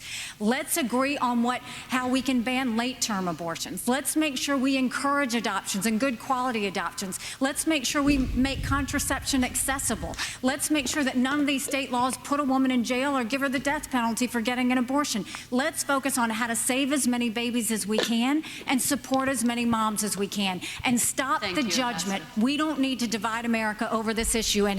Thank you. Wait a second. If you're saying that killing babies is bad, that you are making a judgment. I'm sorry, right? Just like if you're saying that Nazis are bad, you're also making a judgment there. If you're saying Hamas is bad, you're making a judgment there. If you're saying Putin is bad, you're making a judgment there. If you're saying Trump is bad, it's also making a judgment. So to be like, oh no, we shouldn't judge people for supporting the murder of babies, it's ridiculous. You're making a judgment. Now, of course, people have different information. A lot of people don't understand all of the scientific facts surrounding abortion, which is in large part, I think, why they support abortion in the first place. So I don't entirely blame them necessarily, especially when I actually had a rant about this like a year or two ago on stream. I think it's called Why People Feel Betrayed After Losing Roe v. Wade or something. I think DJ LL in my chat said, I feel like my rights are being stripped away or whatever. And I was like, well, it makes sense. If you grew up your entire life believing that abortion and then being taught through the media, school systems, and other forms, that abortion is a human right that women must have access to, or else they're being oppressed, and you lose that, of course you're going to feel like you're being oppressed, and of course you're going to feel like you're losing a right. So I don't judge someone in that sense where it's like, if you support abortion, I'm not going to point to you and be like, oh, look at you baby killer. You just love the genocide of the innocent infants and the fetuses in the womb. Like, I'm not going to be like that, but I'm going to make a moral judgment on the action. The action is immoral. It's awful. It is murder. So, and maybe that distinction is not the easiest to communicate so quickly during a presidential debate, which is why she's not necessarily making it. But it's you're making a moral judgment. You have to make a moral judgment on abortion. If you're supporting either way, pro or against, you are making a moral judgment. So to say like stop with the judgment, it's like kind of ridiculous, and say, oh, stop being so divided over this. It's also kind of silly because we're already pretty polarized over it. That's like saying, what if the Republicans, Democrats don't just get along? Well, that's a long and complicated question, or at least the answer to that is long and complicated. So it's pretty unfair to try to be so reductionist and be like, oh, just get along. Like, no, the nation is not going to do that. Senator Scott. Senator Scott, I'd like you to weigh in. How do you see the path forward, and what do you make of what Ambassador Haley just said? Do you see this as a consensus issue? Well, I'm 100% pro-life. I have had 100% pro-life voting record. I would certainly, as President of the United States, have a 15-week national limit. I would not allow states like California, Illinois, or New York to have abortion up until the day of birth. I certainly wouldn't not allow for governors, former governor, Democratic governor of Virginia, who talked about infanticide. We need a 15-week federal limit 3 out of 4 Americans agree with a 15-week limit. 47 out of 50 countries in Europe. I agree. And I've been hearing pro-lifers, like I think it was Steve Dace being like, "Oh no, it's ridiculous. It's all or nothing. Like you have to." Now I could be wrong. Maybe Steve Dace, correct me if I'm wrong. I could be misquoting you, but it's like there are pro-lifers out there who are like, "I'm not going to support anything pro-life unless it's pro-life all the way." That's kind of ridiculous. You have to gather some consensus first, and then move your way down to a fully pro-life state of affairs. Right? You're not going to be able to change everyone's opinions on abortion right away. But most people already support an abortion ban at 15 weeks, so why not go ahead and call for that? And then you can move your way backwards. People have been saying, oh, well, the pro-choice people are trying to move their way forwards. Well, of course they will. Our goal is to kind of win the hearts and minds of people so that they see the actual harms, damage, and evil that is abortion. And actually, if you normalize a 15-week ban, then moving that backwards to be later in the stage of gestation, that makes that seem more extreme, especially when you start looking around and like you're realizing that you're having later term abortions than pretty much all civilized nations across the world. When France is looking at you weird, you're kind of going on the wrong track. So there is nothing wrong with pushing for a 15-week limit on abortion.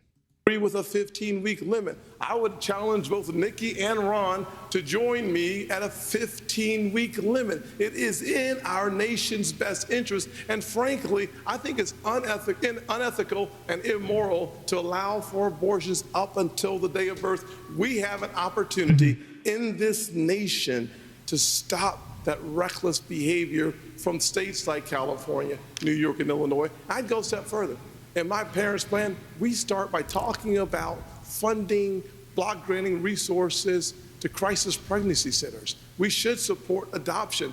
There are a number of ways that we can say to the expectant mother that we stand with you. We should not only be pro-life before the child is born, we should be pro-life after the child is born just as much. Senator Scott, thank you. Ambassador Haley, your name was invoked. Would you support a 15-week? I wish that more Republicans would say those actual words. I think it's part of that empathy thing that I was going on about earlier in the stream. It's helpful for people to understand that a lot of pro-lifers do supporting the mothers who otherwise would be killing their children. Through various resources and various means. They also have plans to boost the economy, which also improves the quality of life for those new children coming up in American society. So this idea that Republicans just don't care about babies or children once they're born is not true. Not true. And I'm really glad that Tim Scott communicated that in a very succinct and easy to understand way. Federal limit. I would support anything that would pass because that's what would save more babies and support more moms. No, but you have I don't to like be it because she's making it seem like she doesn't even have her own position, right? She's just making me like, oh no, just give me whatever I can get. I'll just take whatever I can get. Like, no, push for your own position. It's possible to say, hey, I want no abortion at all. That's fine. Or you can be like, hey, I want a 10-week cutoff, or I want a 15-week cutoff.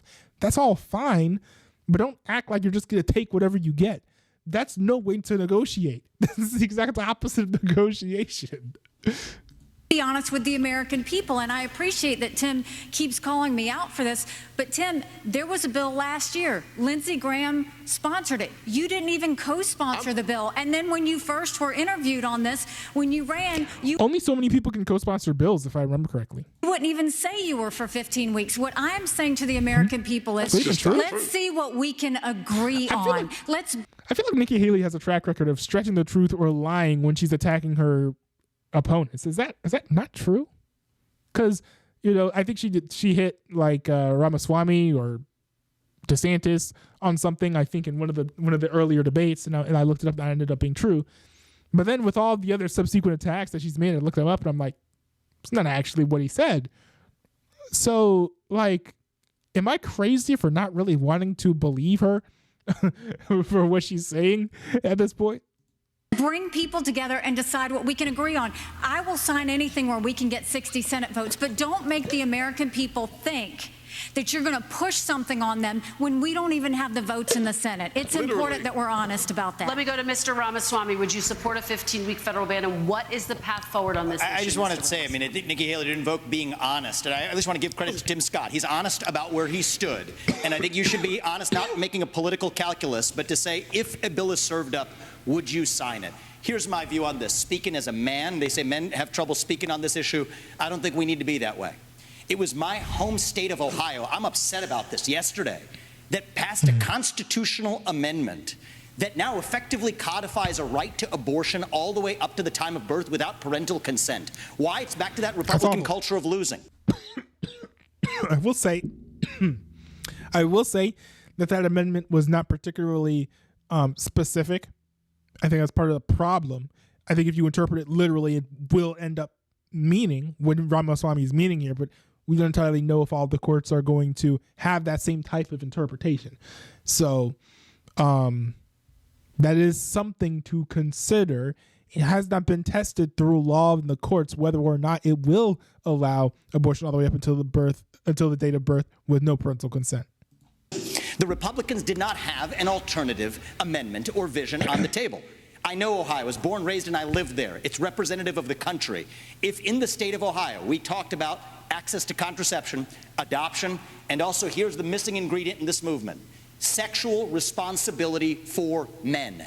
We live in an era of reliable genetic paternity tests that are 100% reliable. So we can say men deserve more responsibility. So we can tell women we're all in this together. It's not men's rights versus women's rights. It's about human rights. I mean, what's he calling for exactly when it comes to men's responsibility for raising children? Because already, isn't there like child support or whatever that men who, you know, who are fathers of children, if they abandon the home, they are liable to pay, right? I think if the mother asked for it, basically.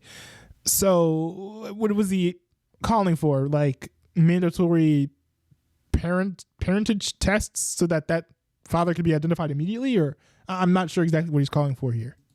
And I come back to that case that Clarence Thomas spoke of. A pregnant woman walking down the street. She's assaulted. The unborn child dies in that assault. You find me one person in this country who says that that criminal does not deserve liability for that death. You won't find one. Exactly. That's actually codified inside of American law, if I'm not mistaken. We share the same instincts on this issue, but we require, I believe, a different generation of leadership thank you. to actually lead us forward and unite the country on this Thank you. Honesty. Thank you, Mr. Ramaswamy. Governor Christie, as you know, federal limits are important to a lot of Republicans. Where do you stand on this issue, and what is the path forward for Republicans? For 50 years, conservative lawyers have been arguing that the federal government should have absolutely nothing to do with this issue constitutionally because it's nowhere in the Constitution. And then Dobbs comes and we finally gain that victory, which was the creation of a constitutional right out of thin air that didn't exist. And now we have people running to say, let's short circuit the states from doing what they need to do, and let's go right to some type of federal ban at a certain number of weeks. And people on the stage have been all over the place, 20 weeks, 15 weeks, 12, 6.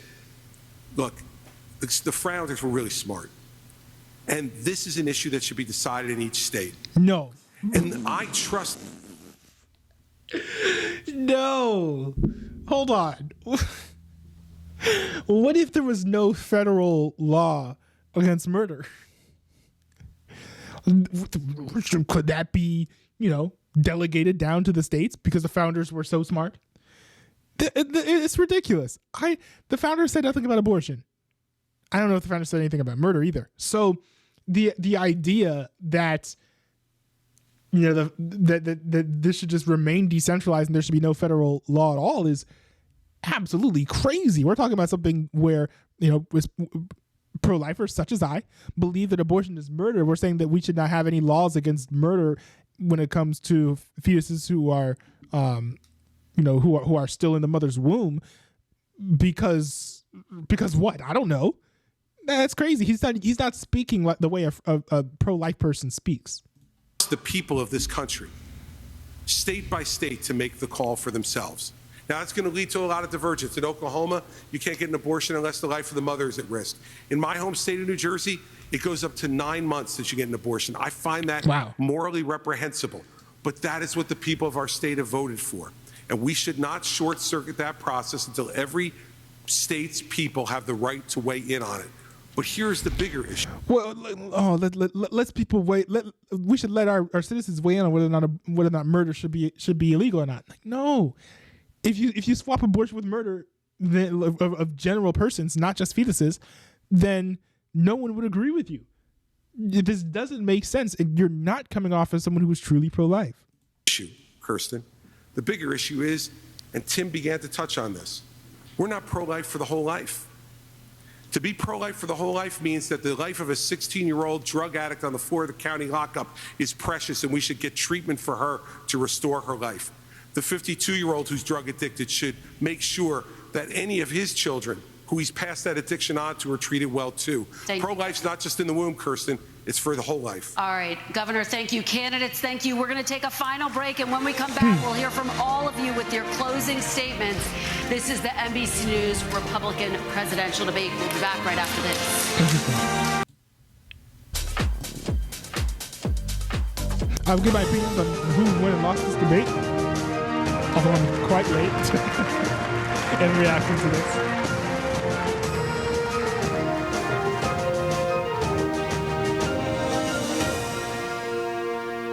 Well, welcome back, everyone. With only 2 hours for a debate, we know there are other major issues that are important to Republican primary voters. I'll ask you each to please use your closing statement to focus on any topic you didn't have time to address and why you and not former President Trump would be the party's best choice to tackle these important issues. You each have a minute. Senator Scott, we'll start with you. 1 minute. There's a crisis that is growing in our nation, and that crisis is cultural and spiritual. We need a renewal, a great awakening. We should reject the left's valueless, faithless, fatherless society. We should turn back to faith, patriotism, and individual responsibility. We should stop choosing victimhood and start choosing victory. We should stop kneeling in protest and start kneeling in prayer. There are basic truths that built this country. If you're able-bodied in America, you work. If you take out a loan, you pay it back. If you commit a violent crime, you go to jail. And if God made you a man, you play sports against men. I do not just want to... Audience, please. I do not just want to win the battle against Joe Biden. Debates. I want us together to win the war for our Christian conservative values that changed my life. Senator Scott, thank you. Governor Christie, you have... That's why I'm asking you for your vote.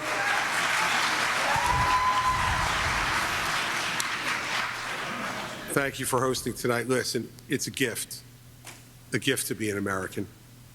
And I'm running for President of the United States because I'm tired. I'm tired of seeing the division. I'm tired of seeing the anger.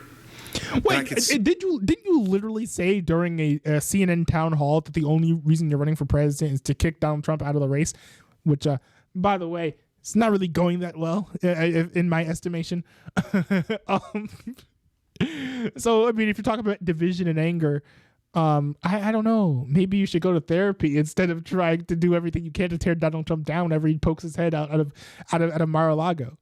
See in the eyes of Americans their exhaustion. Their exhaustion from the petty personal politics that have taken over this country over the last number of years. I'm running for president to be a president of consequence, to do the big things, to make sure that America's role in the world stays #1, that we stand up for our friends and allies around the world, and we stand up for what we believe in right here at home. And it's not to eliminate our differences. Our differences has always been our strength as a country, not our weakness. But you can't truly say you love America unless you're ready to open up your heart to every American. I'm going to open up my heart to every American as president, and I will make sure that I return honesty, integrity to the Oval Office. We deserve and should accept nothing less. Governor, thank you very much. Let's go to Mr. Ramaswamy now. Your 1 minute. We've talked a lot about foreign wars tonight, but we're in the middle of a war right here at home. It's a war not between black and white or Democrat and Republican. It's between those of us who believe in our founding ideals and love this country and a fringe minority who hates the United States of America. And I think it's going to take a commander-in-chief to lead us to victory in that war, who first of all knows that we're in a war, second of all can't be captured by the special interests along the way, but third is from the next generation, somebody with fresh legs to lead us to victory. I'll shut down the deep state. I'll declare economic independence from China. I'll keep us out of World War III, and then revive national pride in this country. I also want to close with one message to the Democrat Party. End this farce that Joe Biden is going to be your nominee. We know he's not even the president of the United States. Yeah. I forgot that he did this. Yo, this is a bold shot to make. Like, we don't 100% know that Joe Biden won't be the nominee, but it certainly looks like they're grooming and priming Gavin Newsom to take his place. So it'd be interesting to see if he ends up being the nominee. I wouldn't be too salty about Gavin Newsom being the nominee instead of Joe Biden if I was Ramaswamy or if I was any of the Republican candidates. I think that other than his greasy hair and his inviting grin, Gavin Newsom is a far easier candidate to defeat than someone like Joe Biden, because Joe Biden, I think, is more likable. I think Joe Biden has less crises that are directly tied to him. Gavin Newsom, I think many people more closely associate with the disaster that has been California. And I think that's in part because he hasn't inherited certain issues. I think that Joe Biden has inherited from Trump. Gavin Newsom has been in charge of California for quite a while. So I think that he's actually an easier candidate to go against. I would not be mad at the Democratic Party for running Newsom instead of Biden if I was Ramaswamy. But maybe he's trying to poke the bear here and goad them into thinking that Newsom is the type of person that they wouldn't want to run against, and being like, oh, please let us know who you're going to run against, because I need to do my show prep before I go up against Newsom, right? When in reality, Newsom is a far easier candidate to defeat. He's a puppet for the managerial class. So have the guts to step up and be honest about who you're actually going to put up so we can have an honest debate.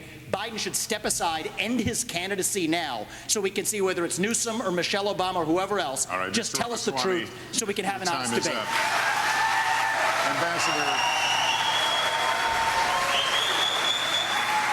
Ambassador Haley, you have 1 minute for your closing. Thank you. The world is on fire. We have a war in Europe. We've got a war in the Middle East. We've got China on the march. It is very important that we know how to defend our freedoms and how to defeat terrorism and socialism. We have to know the difference between good and evil. We have to know the difference between right and wrong. We need to know that a strong America doesn't start wars, a strong America prevents wars. And the way we can focus on that is to make sure we go back to the soul of America and be strong and proud again. And we can't do that. We can't win the fights of the 21st century with politicians from the 20th century. We have to move forward. And we can do this. I know we can do this. So join our movement. Go to NikkiHaley.com, and we will once again show what America that's strong and proud looks like. God bless. She didn't really put forth any sort of initial, specific policy or request. Vivek Ramaswamy could literally have said the exact same thing that she did, and it could have equally applied to him. Ambassador, thank you.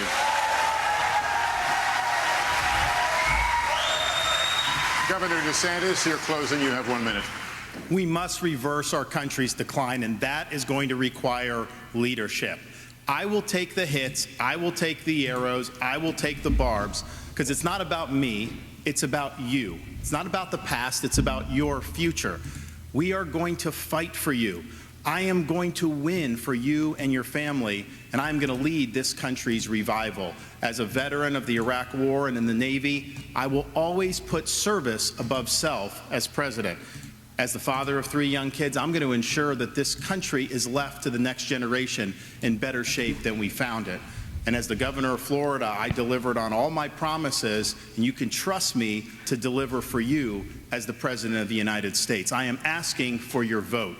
I'll be a nominee that will be able to win the election. I will be a leader you can be proud of, and as your president, I will not let you down. God bless you. Governor DeSantis, thank you. Interesting. Very interesting. That is going to conclude our debate. The next line says, if the audience can hold their applause. That didn't work out. But anyway, for just a few more seconds, I'll ask you to just hold the applause. On behalf of my fellow moderators, I want to thank the candidates for their time and for this spirited debate. Really good, deep conversation, and we appreciate you all being here. Thank you as well to our wonderful hosts here at the Adrienne Arsh Performing Arts Center. On behalf of the Republican National Committee and all of us at NBC News, good night, everyone, from Miami. Well, I will say that was by far the best GOP presidential debate that we've had so far. I know the next one hosted by News Nation. It is very possible that News Nation did a better job. News Nation is actually alt media. It's still mainstream media technically, but they're a little bit unconventional, right? And I think that they're also a little bit more fair than outlets such as NBC It was News billed as or a even debate in, that was make or what is break this? for all the candidates, and each of those candidates on stage right now came to make a mark. Good evening. I'm Tom Yamas here in Miami. I'm Hallie Jackson alongside Tom here in the spin room. Okay, interesting. I think that News Nation is a far better and even more objective and even in more fair outlet than even Fox News to a degree. So it's possible that they did a better job, but I think NBC News here did an outstanding job after Fox News embarrassed themselves. In that airplane hangar or whatever it was. That was an embarrassment, I think a blight on Fox News' history, if I'm being honest, right? Saying who would they kick off the island? Like that was ridiculous.